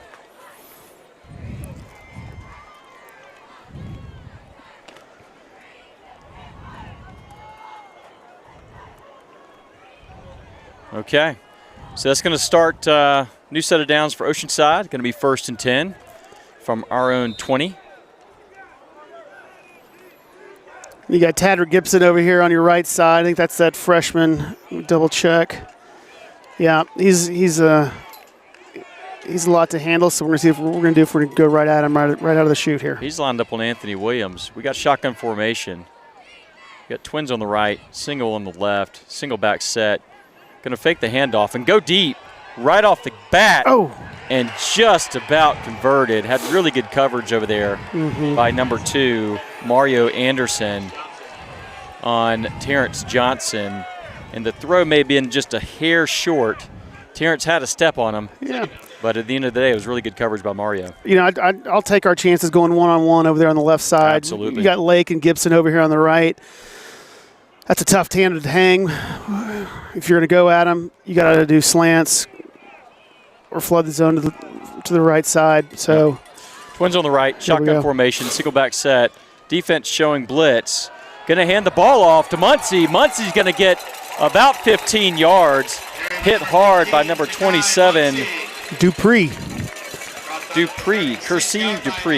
Dupree. Yeah, and you know what? We haven't called his name tonight, but if we are, that's a good thing. That means we're deep in their secondary. Absolutely.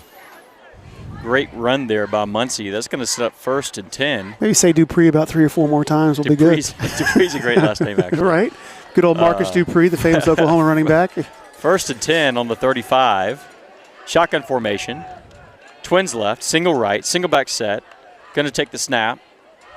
Hand it back off to Muncie. Muncie's going to rip off another 5 yards here. We're running the ball really well, Jeff. Yeah, and you know what? We're going to Walker's side now. You know, that's the all-world defensive end they've been bragging about, the Michigan commit, and we're going right at them. And you know what? Let's do it. Absolutely. So that's going to set up 2nd and 5 from the 46 of Oceanside. I can't see who our left tackle is over there, but he's doing a heck of a job. Got twins, right, single left, single back, shotgun formation, takes a snap, looking deep again. There's the single jump ball. coverage out there. Oh my he God, goodness the one-handed gracious. grab. He's What at the 15, an the 10, the 5. Catch by Terrence Johnson. There is a flag on the play. I think that's all. That's defensive pass interference. He had him. It's going to be one or the other. There was a lot of hand contact play back there. Yep. I mean, if anything, they should pick it up. But I think what happened is Terrence got loose, and I think number 2, that's our Anderson, maybe grabbed him. This better stand at 6. Let's see what they call here. Here comes the call from the referees. Looks like he's talking to coach. I think this is going to be. That's going to stand. Yes, it is. Pass interference on the defense. That play is going to stand. We got a 15-14 ball game, kids. And that's going to be a McDonald's touchdown. And your Oceanside Land Sharks are going to take the lead. What an incredible play. One-on-one there by Terrence Johnson, who, like you said, Jeff, I'll take all day of the week. And Monavian really laid it down there perfectly. Yeah, that's the mismatch that he's discovered. Staying away from the 2 lockdown DBs on the right side. Go at number 2 with our number 1 receiver. And Aiden just laid it in there with a beautiful throw right over the top. Absolutely. So we're going to go for 2 here to try to make it a 3-point game. Got twins on either side. Shotgun formation. Pass over the middle. And that's going to be caught by Anthony Williams for the conversion. Number 2, Anthony Williams is good. With 10:43 left in the third quarter, your score. 14.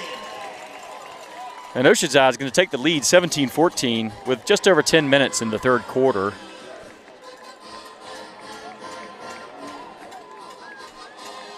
Fantastic drive down the field. Took advantage of the one-on-one coverage over there on the left-hand side. Terrence Johnson's a really difficult player to go one-on-one with no safety help over the top. And Aiden Monavian took advantage of it. Really good blocking on the play, too. Offensive line playing one heck of a game against a really difficult defensive line there. Gave Aiden plenty of time to deliver the ball, and the result was about a 50-yard touchdown.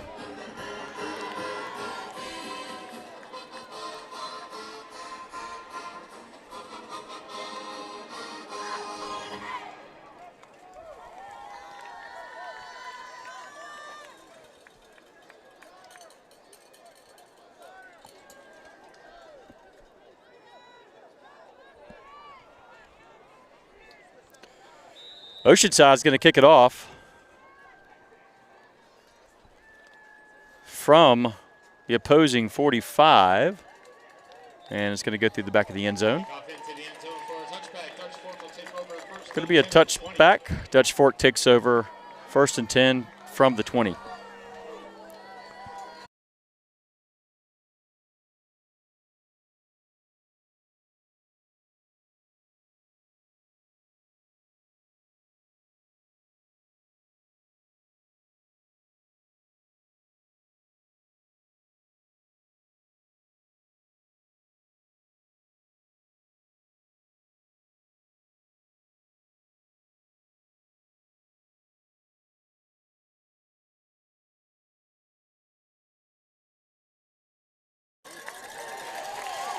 Okay, 1st and 10, gonna hold them at the line of scrimmage. That's gonna bring up 2nd and 10 for Dutch Fork, right at the 20.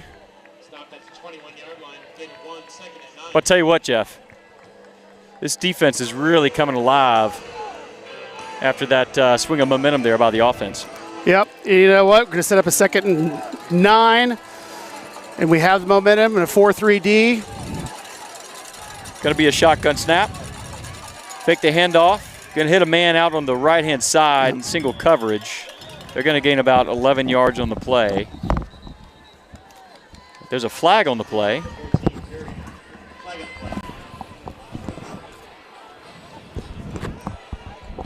Let's see what they call here. Looks like they're moving them back. You know what? Like I said earlier, they planted the seed of doubt, and it is growing. Ineligible receiver downfield. We got 10 minutes left. So they're going to move them back. I think that's going to be, what's that going to make it? Just over 10 minutes left. I think that's going to be 2nd down and 14 from the 16-yard line. So a good start here by the Oceanside defense. Yeah, and this is where we need to watch out for Stone. And, not obviously he can take off and run too, and they got him set out double wide. Motion across the middle. Shotgun snap. Is going to toss it to the right, and he's going to gain about 10 yards there on the play. Had a ton of momentum coming with him, as well as a couple blockers. Our defense did a pretty good job limiting the gain there, though. Yeah, and Michael Strickler put his head in there. You can tell that the tempo is picked up. Dutch Fork obviously is now feeling it, and the Sharks are stepping up to the plate. Quick snap. Bungle play. I think we've got them stopped. Yep, we do. There's going to be a flag on the play, though. They gained maybe 2 yards. Might have a hands in the face against OCA, maybe. I'm waiting to see what the call is here. Right now, it is. Let's see what the call is here. He should set up for a 4th and 1, depending on. Yeah, I think it's holding. Hands to the face. Yeah. Defense. That's going to convert. It's going to be a costly penalty there and give Dutch Fork a fresh set of downs. Yeah.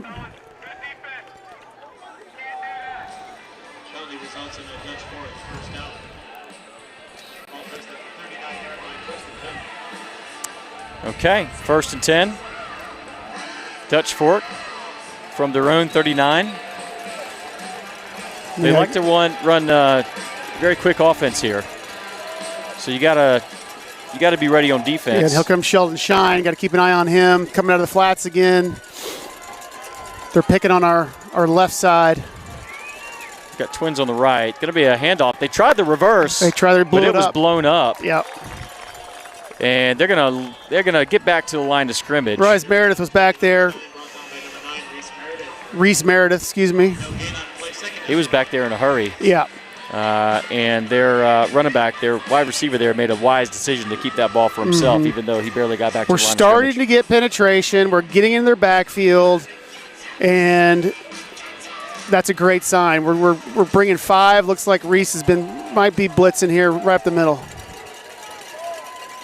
It's going to set up 2nd and 10.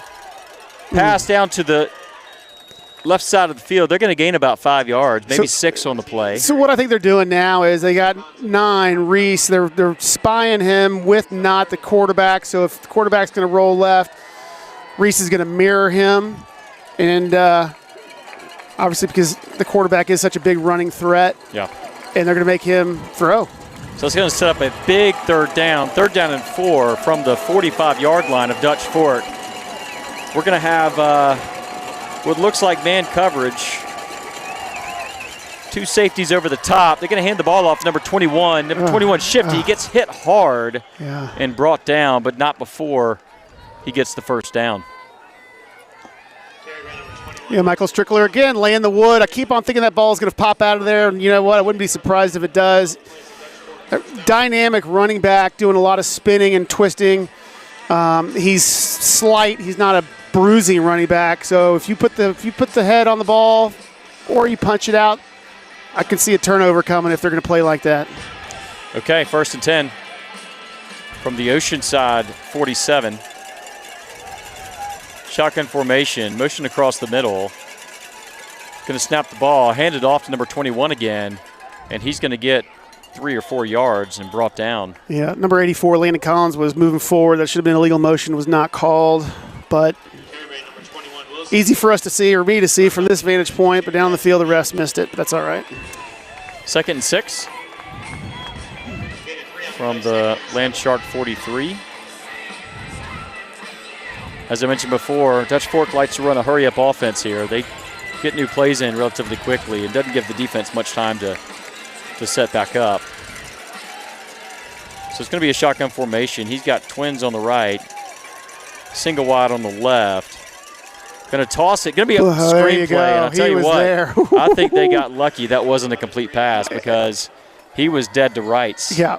I think Jordan Wright had him dead to rights there on the right-hand side. Had he caught that. Jordan Wright was pulling up to the dinner table. He was getting ready to lay some wood.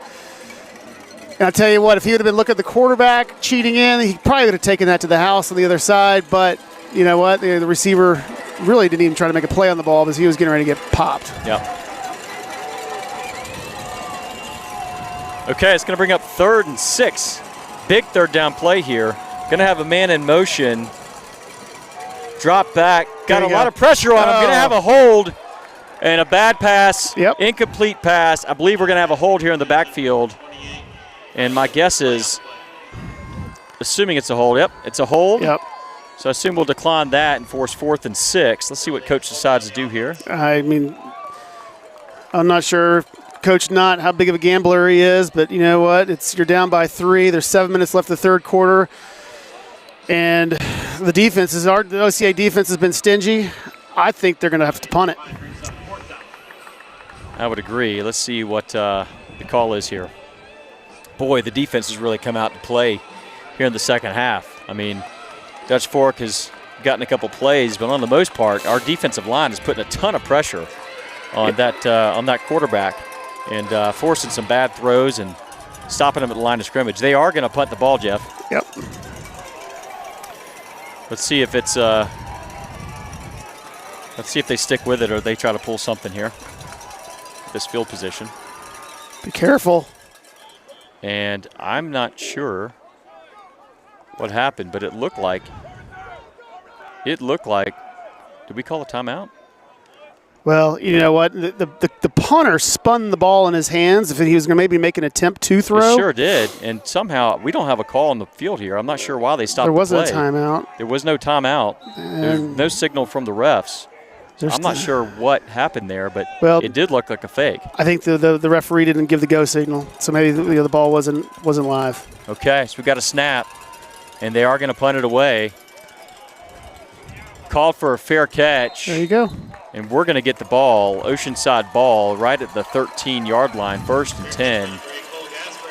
Cole Gaspar with the fair catch. Well, that was a strange finish to that series there. Right, but you know what? I think all of a sudden the momentum has completely changed. You can feel it in the stands. You see it in the demeanor of the OCA sidelines. You know, we go down, drive down, and get a 24-14, 10-point lead.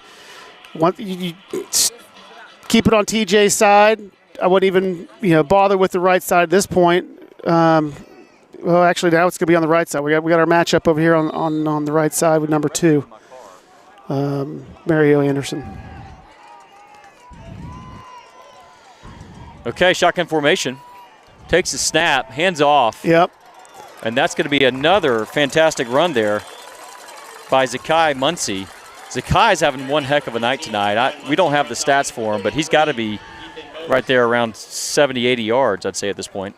And I need binoculars. Once again, it's that left side tackle and guard going head-to-head with the Michigan commit that they were bragging about before the game. And you know what? He's a great ball player, but is there anything better when you got your school going right at their meat and potato and you putting a hat on them and pushing them back and getting good 7-yard gains? Shotgun formation, twins on the right, Sing on the left. We're going to have some motion here, I believe. False start on the offense. 5-yard penalty, repeat second down. Self-inflicted 5-yard penalty. It's unfortunate.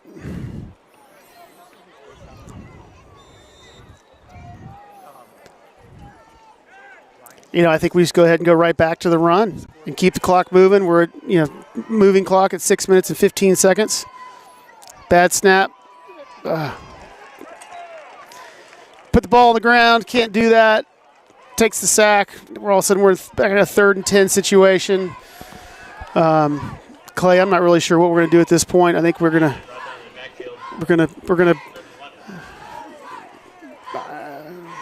You probably don't want to put it into a passing situation unless you do a flat, get a secured catch. But you want to keep the clock moving. We're in total control of the clock at this point. 3rd and 11 from our own 12. maybe 13. Shotgun formation, Twins on either side, and they're going to, looks like maybe a timeout by Oceanside here. It's understandable. Critical play, the critical third down play here. Right. Back deep in our own territory. 3rd and long.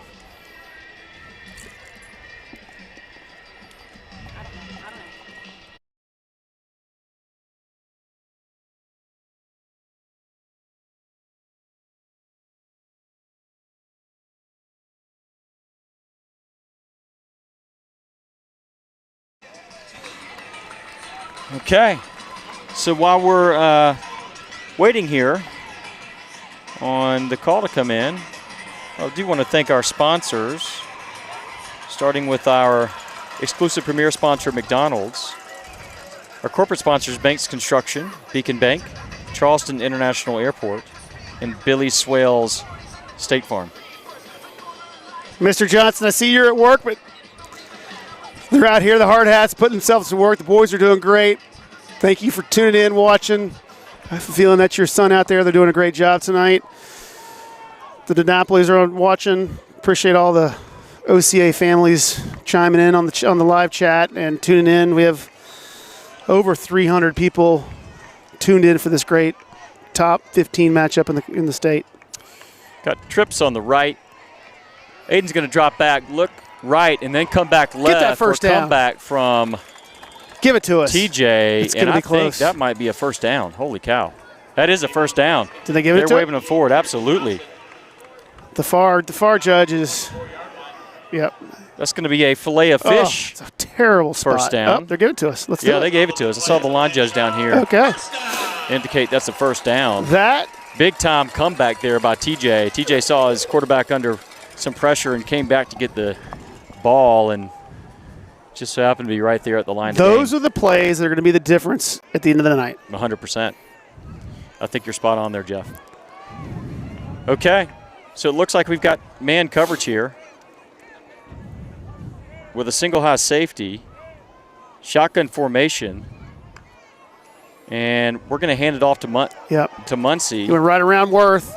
Boy, Muncie, I'll tell you what, he is putting in quite a night. Have yourself a night. Right, and they're going to the left, they're going to the right. I keep on thinking that we're going to maybe try to pick on one of these big, studs they got, and looks like Worth's getting up pretty slow. His left knee's giving him some problems, and we're in business. Man, what a great run there. 8-yard pickup on first down. That's going to set up 2nd and 2 from the 32. And as planned, we're taking a very methodical approach down the field, establishing the run. It's going to be shotgun formation. Got Twins on the left-hand side, single on the right. Going to hand back off to Muncie, and Muncie's going to fight for what's going to be really close to a first down. Let's see what they give him here in terms of a spot. And we're waiting on the spot, folks. I think they're going to mark him just short.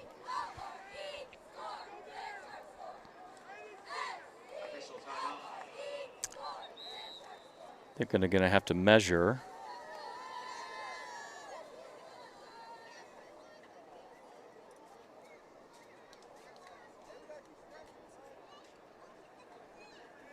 Yep, that's what they're going to do. They're going to call for a measure.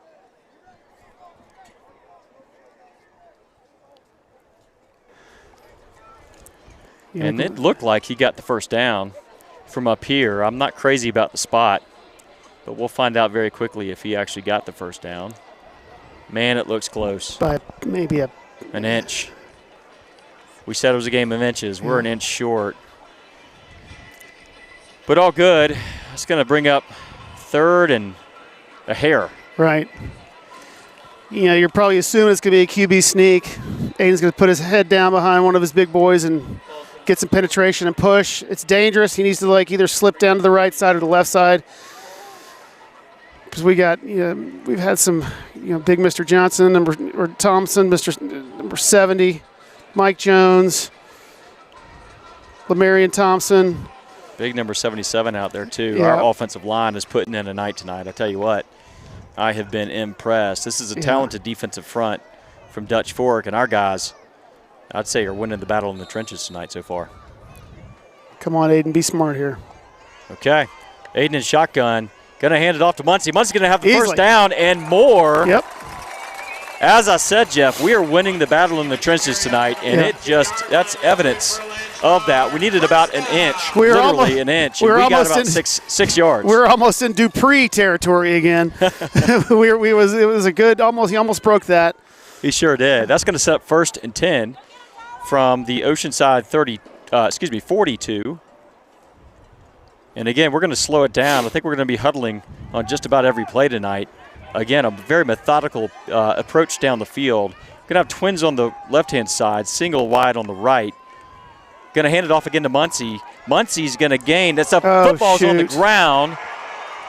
And that's going to be a fumble. Looks like Tyler Gardner is going to bring the man down, but we're going to give them the ball in plus territory after a hard run by Muncie, but he puts the ball on the ground. That's an unfortunate circumstance there. Scooped it up, picked it up another 8 yards. We had them on their heels.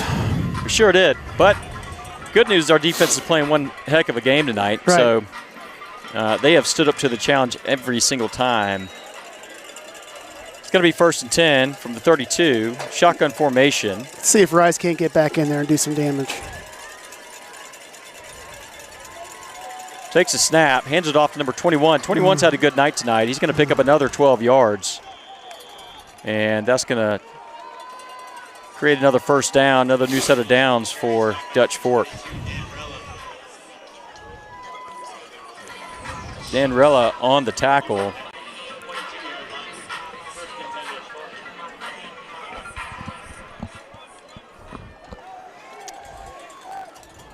So 1st and 10 from the 21-yard line. Shotgun formation. Single back. Knott's going to take the snap, hand it back off, number 21. He's going to gain about 3 yards. 21 Wilson with the carry, stopped by number 9, Reese Meredith. Going to be brought down by Reese Meredith, who's having a really good game tonight. We've called his name a number of times tonight, Jeff. Yeah, and when they're trying to run up the middle, that's where he's there to make the stop. And when Knott rolls to the left or the right, he's going to follow that play and then accelerate upfield, forcing Knott either to throw. It's going to be 2nd and 7. Going to stay in shotgun. Motion across the middle. Snap, going to hand it to number 21 again. Really good defensive play there. I think that was is that Cole? Yeah, it's really hard to see the numbers.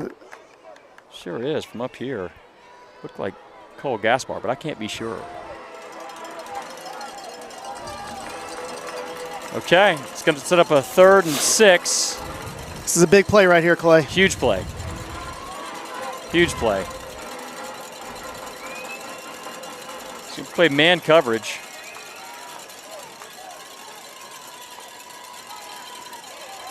And looks like there's some motion, and they're going to get him for 5 yards. Yep. Very subtle. Okay. Their man's still running in motion, actually. He sure is. There's a flag down. Okay. Umpire's got it back here.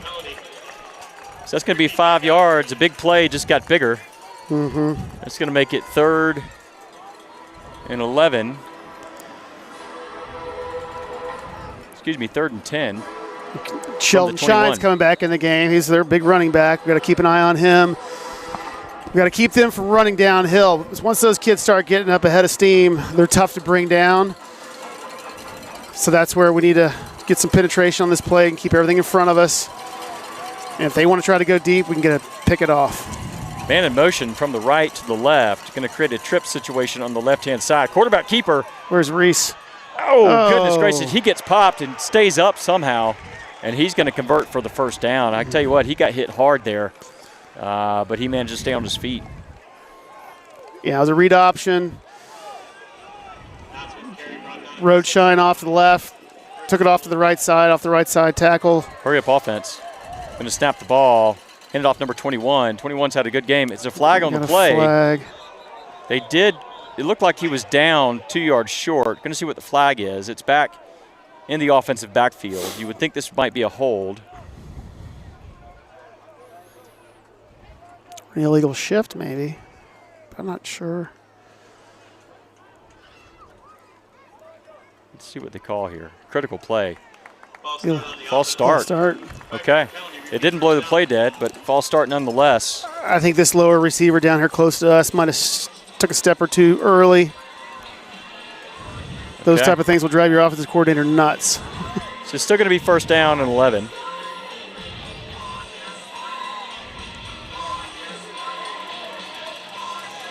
This defense, man, they're playing with some heart tonight, Jeff. Mm-hmm. God, you got to love it. Got to keep an eye on Stone out there. He's the far right. We're going matching hat to hat with him. We'll see what they do. Playing a little off the slot. He's going to be another quarterback keeper. They've got him. Goodness gracious, what big a hit. hit. Huge hit there. I think that was that Reese that came in there late or Cole? One of the two finished him off. He had a whole gang of. They're sticking. They're hitting. They are. And they're popping. OCA wants it. The game. It's on right at this point. They know this is a pivotal, critical. 2 more plays here. If they can hold them and get them to keep it to 3, and then if they want to tie the game up, we know we can score at any time at this point. So that's going to be the end of the third quarter with the score 17-14 to your Oceanside Land Sharks. And we're going to head into the fourth quarter. This, I think, Jeff, to your point earlier, this is when all the conditioning, strength and conditioning pays off in the fourth quarter. Mm-hmm.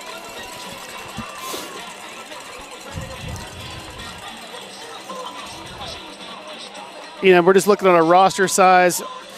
We have our rosters that they give to us. They got a page and a half of players, obviously the depth. And, you know, when it goes man-to-man, toe-to-toe, the David and Goliath story, all what you want, doesn't matter. At the end of the day, everybody puts the pants on the same one leg at a time, and sometimes it's the moral victories at this point. Let's just get the victory. It's right there for the taking. In the trenches, we've looked like Goliath tonight. Yeah, I'm telling you.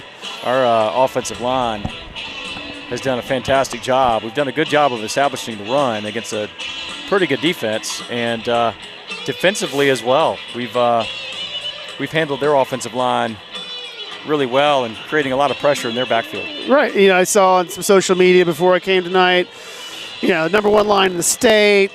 They're doing all their flex photos, and I tell you what, it's been a battle in the trenches, and we've held our own.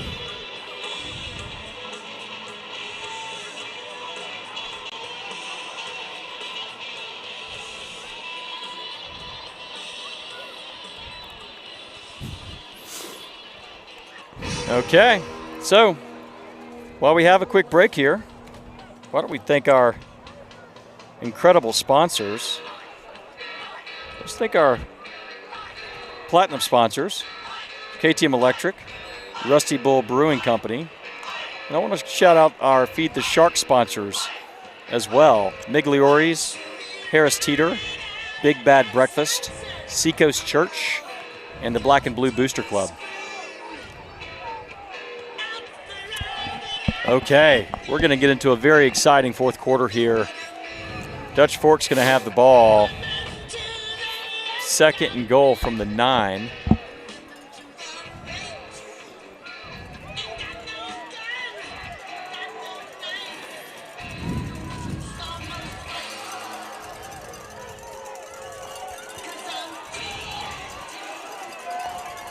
Okay. Shotgun formation, as it has been all day, kind of a bunch formation there off the left-hand side. It's going to be a screen play in the flat, and they're going to get in, I believe, for the score there. Yeah. This is a quick screen pass to the left. Missed a tackle. But you know what? That's all right. They're going to score, and we're going to respond.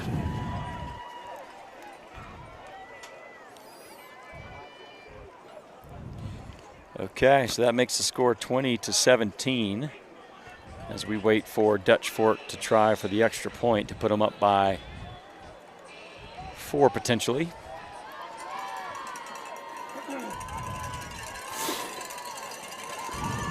And it looks like there might have been a false start. see what the call is.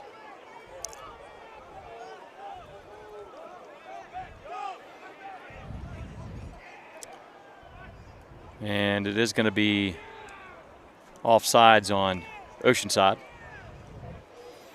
Talking with Coach Knotts over there, see what he wants to do here.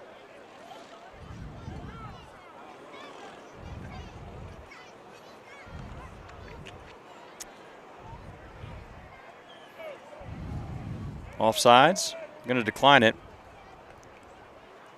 and attempt the extra point.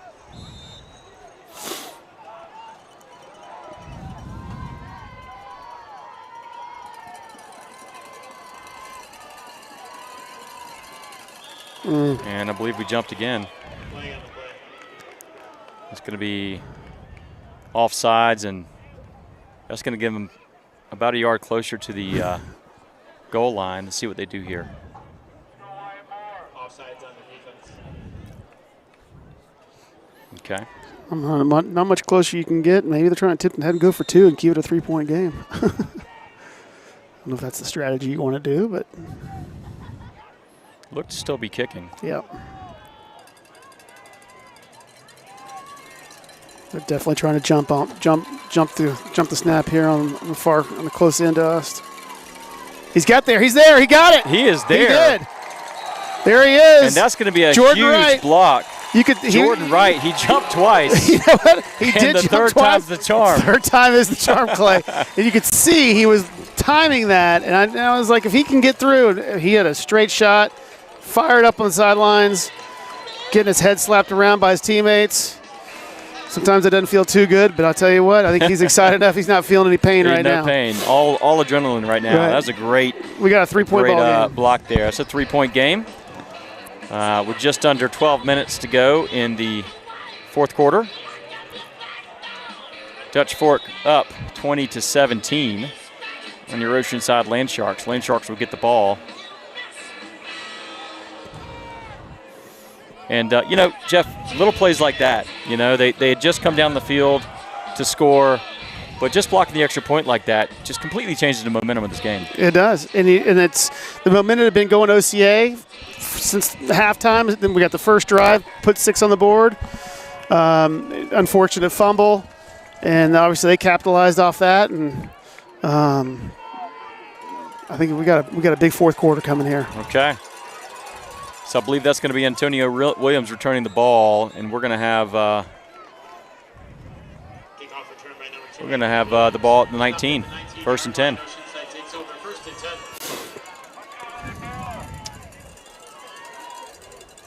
Tell you, our strategy has worked really well tonight. We're running the ball well, some short swing passes, and then taking advantage of man coverage downfield. Right. And if we can get that matchup with TJ on the, I'm going to call him TJ. I don't know if that's his nickname or not, but tonight it is for me.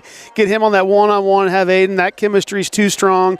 And I could see that happening another 2 or 3 times on this drive and put up 6 points. Okay. They got him lined up over here on the left.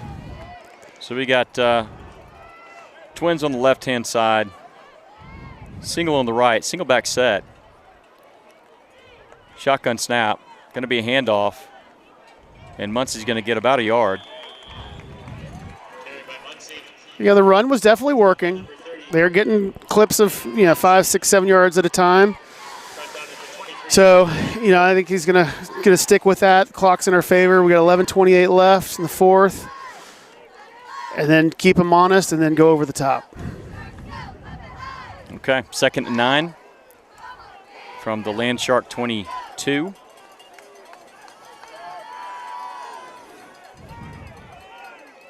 Single back set. Shotgun snap. Fake handoff to Muncie. He's got there a it man. is. There's the inside slant. That's Antonio Williams fighting. Hang on to the ball. And he's going to gain about 15 yards there. That's going to be a fillet of fish. First down. Mm-hmm. Fantastic play there. Fantastic throw by Monavian. Put it right where it needed to be. And quick slant over there by Antonio Williams. That's a really difficult route to defend. Yeah, and they're picking on number 2 over there for sure. It's the short side. Now with balls in the middle of the field. It'll be interesting to see how they set up. But we're going to the Worth, the defensive end, and Anderson, the DB.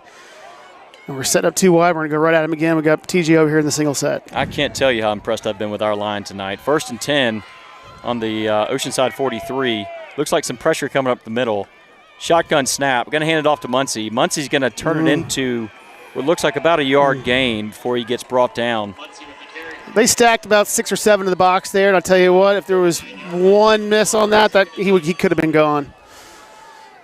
If you get through to the second level on that play, we got a looks like someone's cramping out there. Is that number 3? Looks like Renew might be cramping up. Oh, he's going down. Yeah. It's not that humid of a night, but it's the point in the ball game where the kids need to get the electrolytes in them, keep the fluids going. This offense has been on the field for a good amount. Okay. So while they work on our injured player, why don't we take a moment and thank our sponsors. Exclusive premier sponsor McDonald's, and our corporate sponsors Banks Construction, Beacon Bank, Charleston International Airport, and Billy Swales State Farm. New sponsor there for us. Appreciate it, Billy. Joining the Shark, coming in the tank. Billy Swales is actually my insurance agent. I love it. They always do a fantastic job.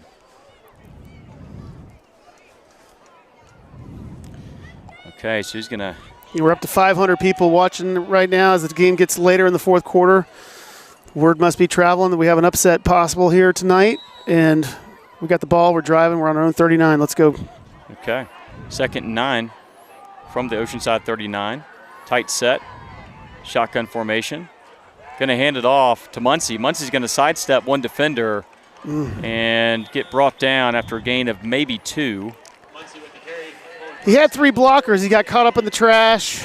He got popped back about a yard. They tried to reaccelerate, and he almost had it. I think there's something there. Coach sees it, and we're going to keep pounding that right side. TJ's matched up with the freshman down here on the lower left. It's going to be 3rd and 7. It's a game of chess going on right now. Big down here. Yeah. Jeff. You got to think that we might try to take advantage of that one-on-one down here on the far left side. We've had success against both sides, actually. We're going to take a timeout here, but as I was saying, we've had success against both sides of the field in this one-on-one coverage. I mean, you know, you play any defender, and Terrence Johnson and Antonio Williams are really difficult players, or excuse me, Anthony Williams, really difficult players to match up with. Yeah, and this is where we're going to get Luke Crady, you know, Thompson, Mike Jones. Well, excuse me. Mike's on the – yeah, okay. Well, now they're on the huddle. I was getting numbers there as they were coming over to our side. We could actually see the numbers easier for us. They're going to have to carry this. They're going to have to carry us to the victory on this drive here. They've done such a good job tonight down in the trenches, and I expect more from them here. Just over 9 minutes to play. 3-point game tonight. It's going to be a big 3rd down coming up here for your Land Sharks. Parker Lee is another guy. It's Grant Costello. Come on, boys. Go to work.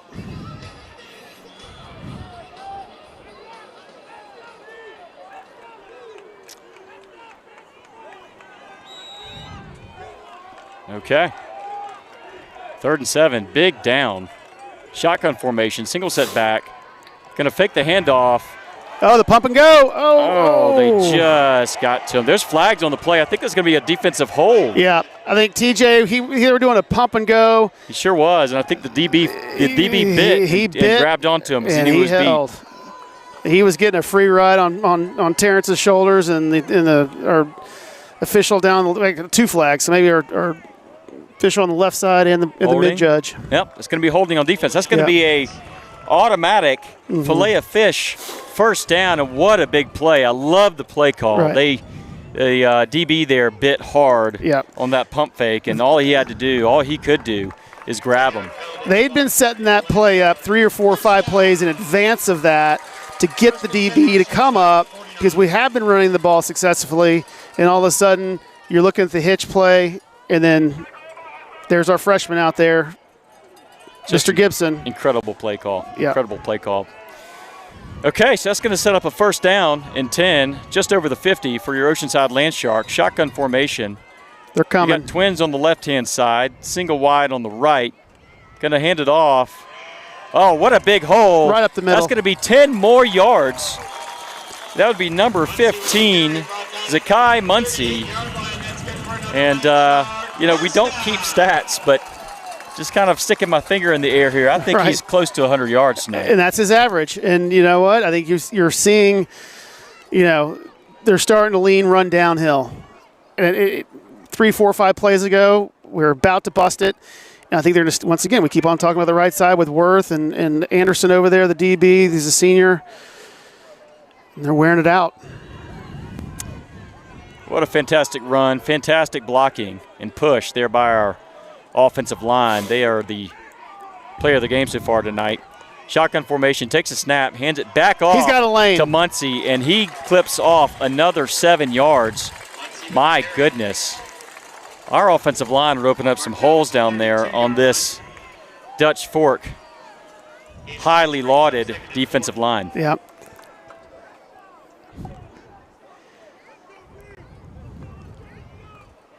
So that's going to set up a second and Right underneath 4. 8 minutes. Just under 8. And like we've been doing all game, we're going to take our time. Wind the clock. You might want to take a shot here. That matchup on the one-on-one on the right side. There it goes. That's exactly there what it looks is. like there they're it going is. to do. They've got a man open. He's And got it's it. going to be a He's touchdown. got it. He's got it. That was there it was. The second short. Take a shot. They took the shot and that delivered. A fantastic play call. Another hitch and go. It worked just a few plays ago, and they did it again. The DB bit over there on the far right side. And Anthony Williams. I believe that was Anthony Williams. I see you, Key Williams. It's not Antonio. That is Anthony. Yeah. I guess maybe we I think my Clemson roots are coming out here. there you Antonio Williams. make sure Also, sure by Mom the wasn't way, yelling at from me. She's yelling Columbia, at from you. the Irmo area, Right. I might add. I got Mr. Johnson in check over here. He's wanting to be fed too. The ball is moving around. There we go. The extra point's up and good. Uh-oh. We got a flag. Let's see what they call here. And looks like it is going to be inconsequential and going to be on Dutch Fork. So the extra point is good. Yeah. That's Well, going to put your Land Sharks up by 4 with about 7.5 minutes to go in the fourth quarter. they'll probably take it on the kickoff. We'll take the. Let's see what they're going to do. Yep. We're on the right side of a 4-point ball game up here in their overly optimistic broadcast booth. I tell you I what. think we're just the right amount of optimistic. You know Jeff. what? You could feel it. And you could just see the execution of our offensive line and then the energy from the sidelines. Coach is down there waving his arms to get the fans up. Give you a little sound from the fans down below cheering. They got the bells out tonight. I'll tell you what, they said we'd be the game of the week, and we have lived up to that billing so far tonight in this back and forth game against two titans of 3A and 5A football, respectively. And, man, they're putting on a show for us tonight. Yeah. Defense. One of these, there might be another drive or two. They're going to have to win it for us. Going to be a field. deep kick after the short field from the penalty. And looks like they'll, let's see what's the call here.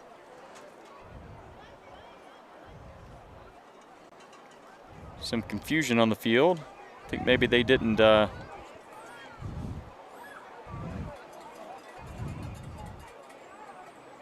Looks like we might re-kick. See what they're going to call. No flag, but we're going to re-kick. From their 45, so we're on their half the field. Must have been a 15-yard. Or no. we should be able to stick this in the back of the end zone. And Yep. maybe sometimes you want to pooch it and see if you can't pop it over there in the corner and pin him down between the 5 and the 10-yard line. Okay. See what coach decides to do. So there's the onside. Onside kick. Oh, my goodness. It's the ball. It's OCA's got the ball. OCA's got the ball at the 37-yard line. Incredible call by coach. What a The Dutch Fork player caught him off guard. He went We back have the to his ball. left. That's going to be Oceanside ball. It didn't travel 10 yards, but the Dutch Fork hit it with his hands, which makes it a live ball. We jump on it. We're in business at the 37-yard line. What a play. I'll tell you what. Coach LaPrade is putting on a masterpiece of play calling tonight so far. I think that was number 5, Jordan Wright. Yeah. Jordan's had a hell of a ball game. And I'll tell you what, I'm not sure still what happened on the first kickoff, but it couldn't have set us up better. Right. I thought they might try to do a pooch. Caught me off guard too, but at the same time was perfectly executed. Like I said, the ball didn't travel 10 yards, but the Dutch Fork player was caught off guard. He touched it with his right hand. He probably should have fallen on it, but good for us. Shotgun formation. They're loading the box, showing a ton of pressure. You got to think we go right back to Muncie here. He's had such a great night, and sure enough, we do. Yeah. Muncie's going to clip off about 5 yards. He's putting his head down and just jamming it right down their throat, going right into their second tier. And we got our offensive line pointing, Thompson, This Crady, offensive line, man, they have been workhorses tonight. Costello. You can just feel the momentum in the stadium right now. Yeah. Got a fired up football team here in black and blue, and a bunch of fans that are just as fired up as they are. Yeah, Lamarian over there on the right side, and then they got it's almost like a setback. I can't get that number. It's just power right. Okay. They're loading the box again. Look to have some pressure. They're backing out. Aiden's going to keep it, and he's going to run. There you go. And he's going to slide for the first down, and that's going to be a fillet of fish first down. Late in the fourth quarter, 6 minutes and 40 seconds to play, and that's going to be 1st and 10 for your Oceanside Land Sharks from, looks like the 20-yard line.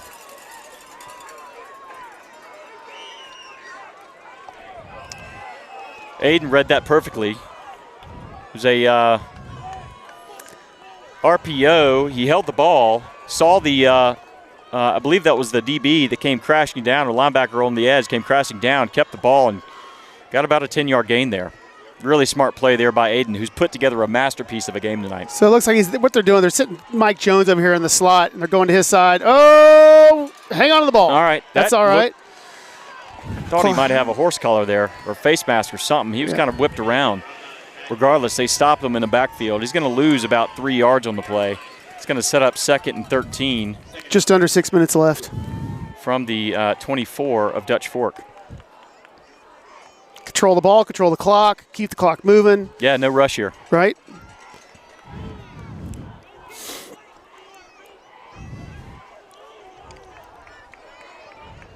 And they got big Mike Jones set up in the wing back. If you have the X, people call it the H back, and they're going to run right off his inside. That's going to be Muncie again on the carry. He's going to get maybe a yard on the play, just past the line of scrimmage. It's going to set up 3rd down and 13. 3rd down and 14. All right. This is where we need to start. You know, the man-on-man coverage out here, taking advantage of that. Yeah, let's see. Single coverage has paid dividends all night. You got to kind of wonder if they don't try to do the same thing here. And they're sticking, let's see, looks like Jordan Wright out, double set to the right side. They got, is that TJ down here in the lower left? They've got no safety help over the top. If we can buy a little time, he's going to dump it over their heads. Shotgun formation, drops back, looking deep. Someone's open. Scrambling to his left, calling for his man to get open. He's open to the back of the end zone. Oh, my gosh. That was so close. The ball was placed perfectly. And unfortunately, we could not come down with the ball. Yeah. TJ had his hands on it. Defense did a pretty good job recovering there. And unfortunately, we couldn't quite hang on to the ball. Man, that was close. That was so close. He had his hands on it. He was double, maybe triple covered. We were going, obviously, the height advantage. Aiden laid it up there in the perfect spot for him. Only he could catch it. Because if he missed it, he'd have fallen on the back of the end zone. Yeah. And I think the Dutch Fork guy maybe just ran his hand up in between his two and popped it loose. Goodness gracious, that was close. It's a big three right here. That is going to bring up fourth down, and you're right. Mm-hmm. Big 3 points.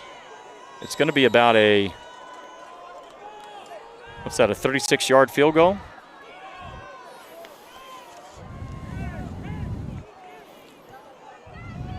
Well, actually, it's not going to be a field goal. We're going for it. And why not? We've had so much success out there on the edges. You got to think they're going to have some safety help over the top. It doesn't look like they are. Watch 88 down here low. Oh, good.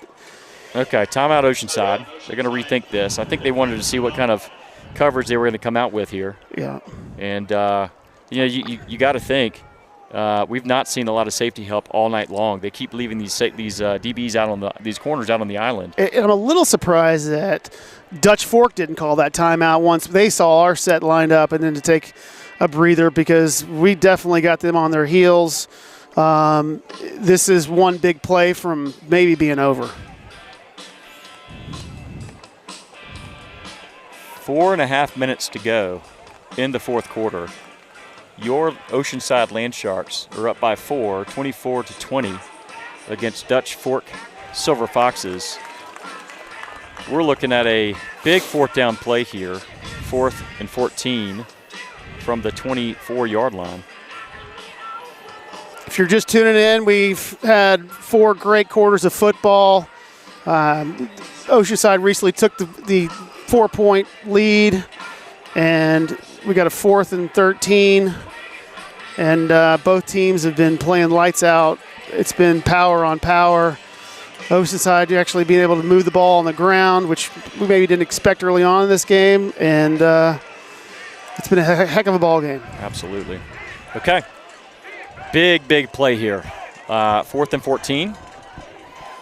Going to see what kind of defense they come out with here. It still looks like they're going man out on the edges. They got the matchup what they want down here. Now they're moving off number 2. Wait a minute. Is it equipment? Did they send him back off the field? Number 2?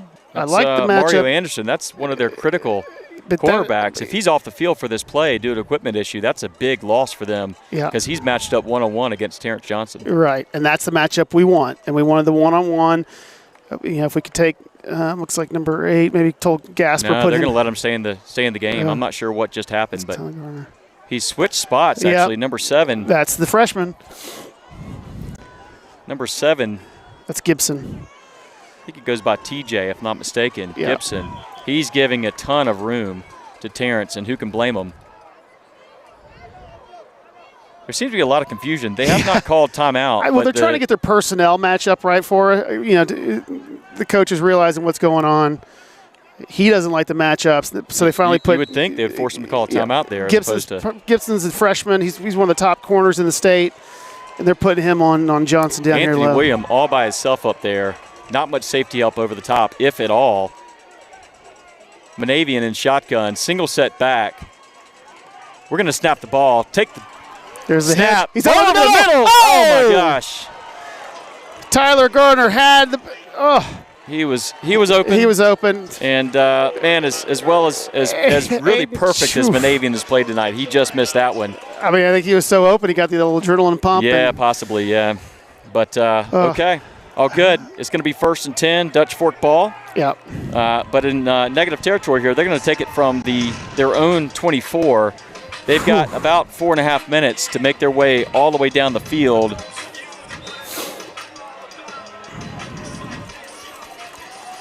We got twins on the left-hand side. We got a single wide on the right with a single set back.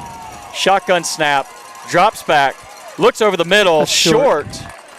He short-hopped it. I'm not sure what happened there. So it looks like we're rushing 4. He might have dropped back to 3 to 4 linebackers. We're definitely adding more coverage on the skill. And I didn't see Reese, who'd been kind of a spy there. Number 9, I didn't see him. Now it looks like he's going back to that spy position right now. So now we're back to 5 on the line. Okay. Single back formation. You got Twins on the left. Man in motion. He's going to drop back. Has some time. Has a man wide open on the left-hand side. And that's going to be a gain of roughly 16 yards. Yeah. Before he's pushed out of bounds. And that's the swing pass to the flats that we have to cover. And if you're one-on-one, we have to make the tackle. Because if we don't, they're going to be picking up 10, 15-yard pops. That's a difficult play to make. It is a difficult tackle. 1st and 10 from the 41 of Dutch Fork. They're going to hand the ball off. Number 29, we've got him dead to rights in the backfield, though. Nope, sorry. Gained 1 yard. Yep. Had him in the backfield, but he was able to push forward to gain a yard. Sheldon Shine on the carry, the top running back. You know, the running backs, they're quick twitch guys. And Mike Jones lost his helmet there. I think he's having to come off the field. Yeah, he's played a lot of football tonight. He sure has, and he's done a fantastic job down in the trenches. So he's going to come off the field and be replaced by number 77, Lamarion Thompson. And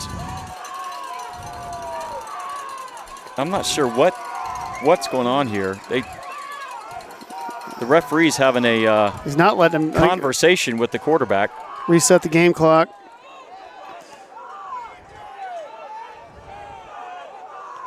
I'd love to get an explanation of what's going on. This is the second or third time that.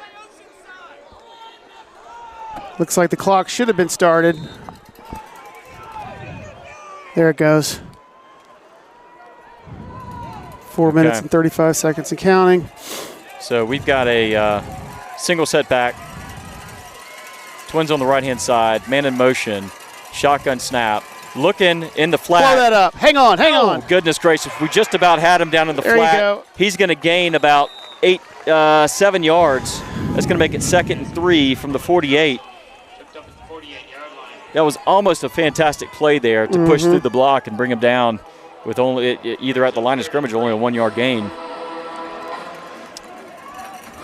Big third down here. This is a big third down. It's 4 down territory. Absolutely 4 down territory, but still, you'd love to see a stop here on 3rd down. Shotgun formation, motion across the middle.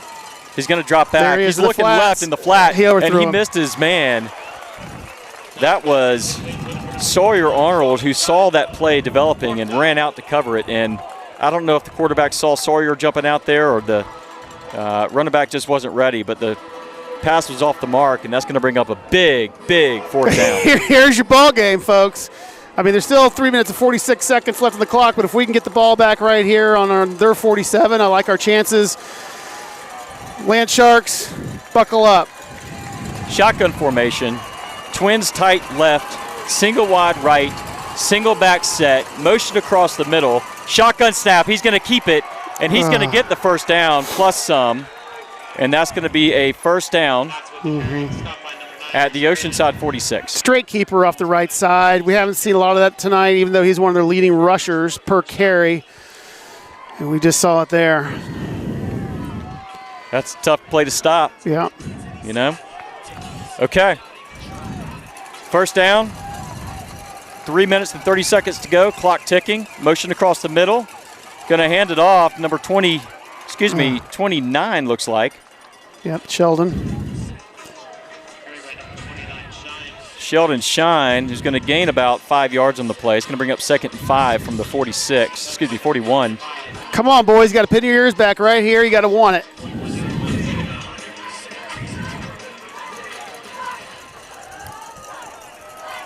Shotgun formation. Twins left, single back set, man in motion. Shotgun snap. Going to hand it off 28. Just missed in the backfield. And a big hit by Michael Strickler out just past the 1st down marker. They'll get the 1st down, but not without a little bit of pain there delivered by Mr. Strickler. Yeah, we're down to 2 minutes and 45 seconds. I mean, clock is ticking. We have been pretty stingy between the goal line, our 30. We've been bending all night, and clock should be ticking. There we go. Okay.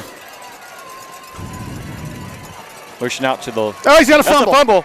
Get him. Whew.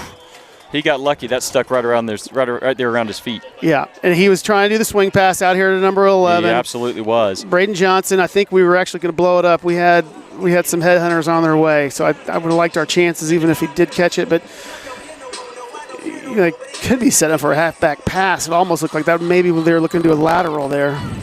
So it's going to set up 2nd and 9 from the 35. Going to be a direct snap, shotgun snap. Quarterback keeper, he's going to gain maybe a couple yards, 2-3 yards. We're under 2 minutes. We got 1:56 and counting. 3rd down and 6. I don't trust that scoreboard timeouts. I think they've taken, how many do they have left? They've not counted those timeouts all night. No. I think we're down to, 1. And I saw them, they took 1. Well, actually, that was our timeout. Okay, clock ticking, 1:38. 3rd down and 6. You got twins on the left-hand side, single back set. Man motioning across the middle, shotgun snap. He's looking out to the flat. We got a hold. And they're gonna have a hold. That's gonna come back. I don't think he got the first down anyway. No. He's just short of the first down, so that's gonna set up 3rd and 1. But I think they're gonna call back on the hold. Yeah, they hooked him right through the chute. Yep. We got it. Big penalty there, but a good call nonetheless. He sprung right loose. It was almost he had a free shot, and then I think it was their right guard, or actually left guard. He got through with the swim move, and he jumped on board. So that's going to back him up 10 yards. Instead of 3rd and 6, there's going to be 3rd and 16. Boy, big penalty there. Yeah. They continue to take advantage of the space in the flats here. Mm-hmm. They're going to probably look to, I don't know how far downfield they're going to go, but they're going to have to take a chance here sooner or later. I think they are too. And Knott's accuracy has not been good tonight. He's been overthrowing all night, so maybe that's going to continue. Snap. Here it comes. Looking deep down the field. And I can't tell if he caught it or not. I think they're going to give it to him. It was low. Unfortunately, there's no review in high school football. That could have come off the turf, but they're going to give him the catch. That's going to be a big 20-yard gain. That's going to set up 1st and 10 from the 20 with 1:17 left and the clock ticking. Hurry up offense. It's going to be a quarterback keeper. Number 12 keeps the ball, gets hit hard. Hang on. And they're going to give him forward progress to the 16. They're going to have to start burning timeouts here pretty soon. The clock is running at 1 minute. Have to. A minute to play. They're staying hurry up. They must see something they like in this defense. They don't want to give the defense an opportunity to sub. We're going to have a shotgun formation, motion across the middle. Quarterback keeper again. It's not to the right, not to the left. Come on, stay in there, guys. Oh, get the ball. Goodness gracious. Good what morning, a big-time hit there by number 11. Joey Harriet put his head right on his number. My goodness. That's going to bring up 3rd down and 6. It's like a timeout. What a hit right there. Man. That was set up by Michael Strickler.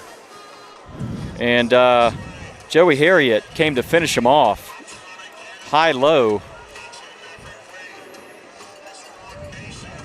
Boy, I'll tell you what, Jeff, take a breath. I'm not built for this anymore. I'll tell you what. Blood pressure's through the ceiling. It's one of my first Friday night high school football games in South Carolina. I tell you what, Oceanside's on the verge of an incredible victory over the number 1 team in the state.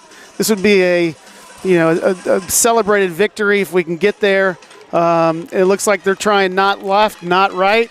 What we got to be careful of is a dump over our linebacker pass because they're trying to set that up. You can tell. You got to think they're thinking flat. Right. And they're gonna try the same thing we try, where they're gonna fake it out to the flat and try to pop it over the top here. Everybody's going to be contained. Our defensive end's got to stay home. Any reverses, keep it in front of you. We got 34 seconds left. Huge down. 34 seconds to go. 3rd and 5 from the Oceanside 15-yard line. And here we have again the refs.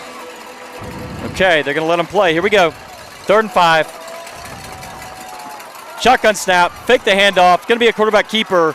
Number 12 is going to take the ball all the way down to the 5-yard line. And the clock is running. Clock's actually temporarily stopped until they can move the chains, which is giving them plenty of time. It's going to be first and goal, and they're going to spike the ball. That's going to make it second and goal from the 6 with 24 seconds left. Boy, I don't envy the defensive coaches of Oceanside right now because you're backed up all the way to the goal line. You don't want to give up, obviously, the winning score here. Short timeout, has here a lot we of go. tools, has a lot of options at their disposal. 24 seconds left. Second and goal from the 6. Shotgun formation, shotgun snap, hands it off number 28. We get in the backfield, and we're going to stop them. They barely get back to the line of scrimmage. The clock should be running right now unless there's a timeout. They call a timeout? Yeah, I think that's Third down. Timeout, Dutch Fork. All right, Dutch Fork called a timeout. 18 seconds their left. second timeout. They got one left. Whew. What a stop. Big boys doing their job up the middle.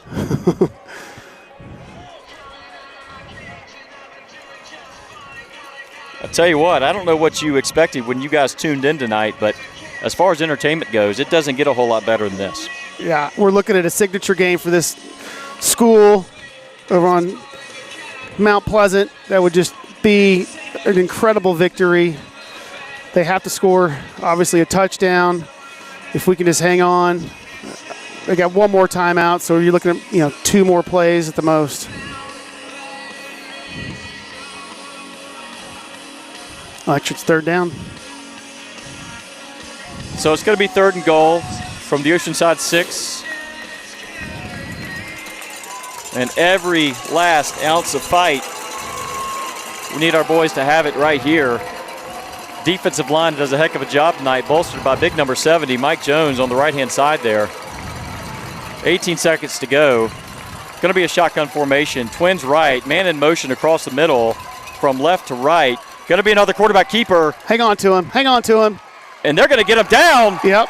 That's going to be no gain. It's going to be fourth down. That's going to be 10 seconds left. I think it's going to be third. Yeah, it is fourth down. Scoreboard's wrong. Here's your fourth ball. Down at 6. And here's your ball game, fellas. This is the ball game coming up. Dutch Fork's going to take a timeout. And, guys, this is it. This is it. It's do or die. Timeout, Dutch Fork. Their final timeout.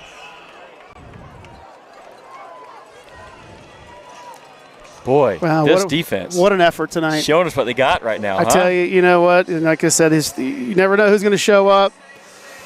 OCA's had so many, even though they're 2-2, they've had so many close games. So while we have a quick break here, I want to take a moment to celebrate our sponsors, our platinum sponsors, KTM Electric, Rusty Bull Brewing Company, and our Feed the Shark sponsors for the week, Migliori's, Harris Teeter, Big Bad Breakfast, Seacoast Church, and the Black and Blue Booster Club. Here's the game, folks. Fourth down and goal from the 6-yard line. 10 seconds left in the game. They either get in the end zone or they don't. The game's over. One way or the other. And it's going to be not to the left or not to the right. Who knows at this point? I'm kind of surprised we haven't seen him attempt one pass. Here it comes. Let's hold them, boys. Come on. Got single back set. Tight Twins on the right side. Motion.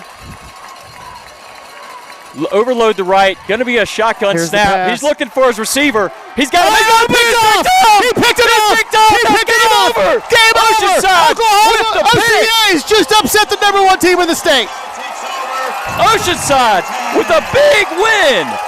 Oh, my goodness gracious. Cole Gasper with the pick. Incredible. Took the angle, picked it off at the goal line, ran it out to the 2. Took the knee. Just unbelievable. Unbelievable. What a game by your Oceanside Land Sharks tonight. Offensively, defensively. They gave it everything they had, and they're going to come out of here with a win tonight. We're going to go out, probably have to take one kneel down. Cole Gaspar, I think, with the interception. Yep, Colt. Unreal. Signature win early in Coach LaPrad's career here at Oceanside. This is his first year as head coach. And he gets the win last week against Ashley Ridge, and this week barring anything crazy in the next 3 seconds against Dutch Fork.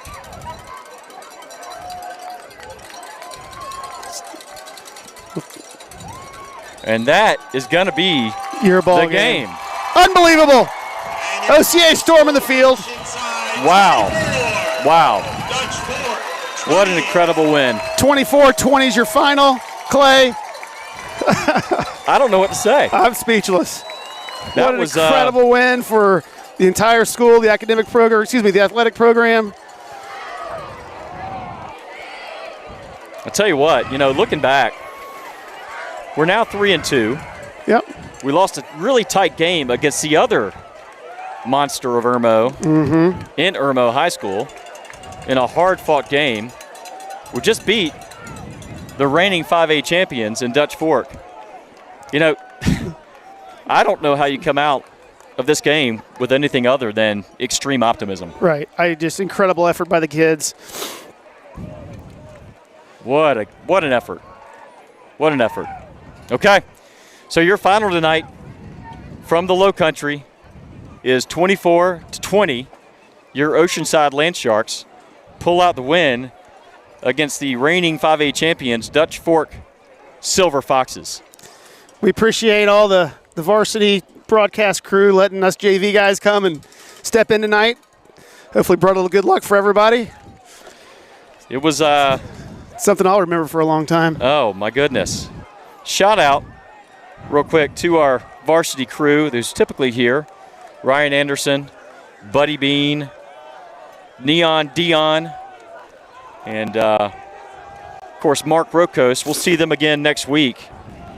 But as for tonight, for your crew, Jack Feinzik, Jamie Pike, Lisa Dyke, Jeff Delaney, and Clay Luton, what a win. Thanks for tuning in, and we'll see you next week.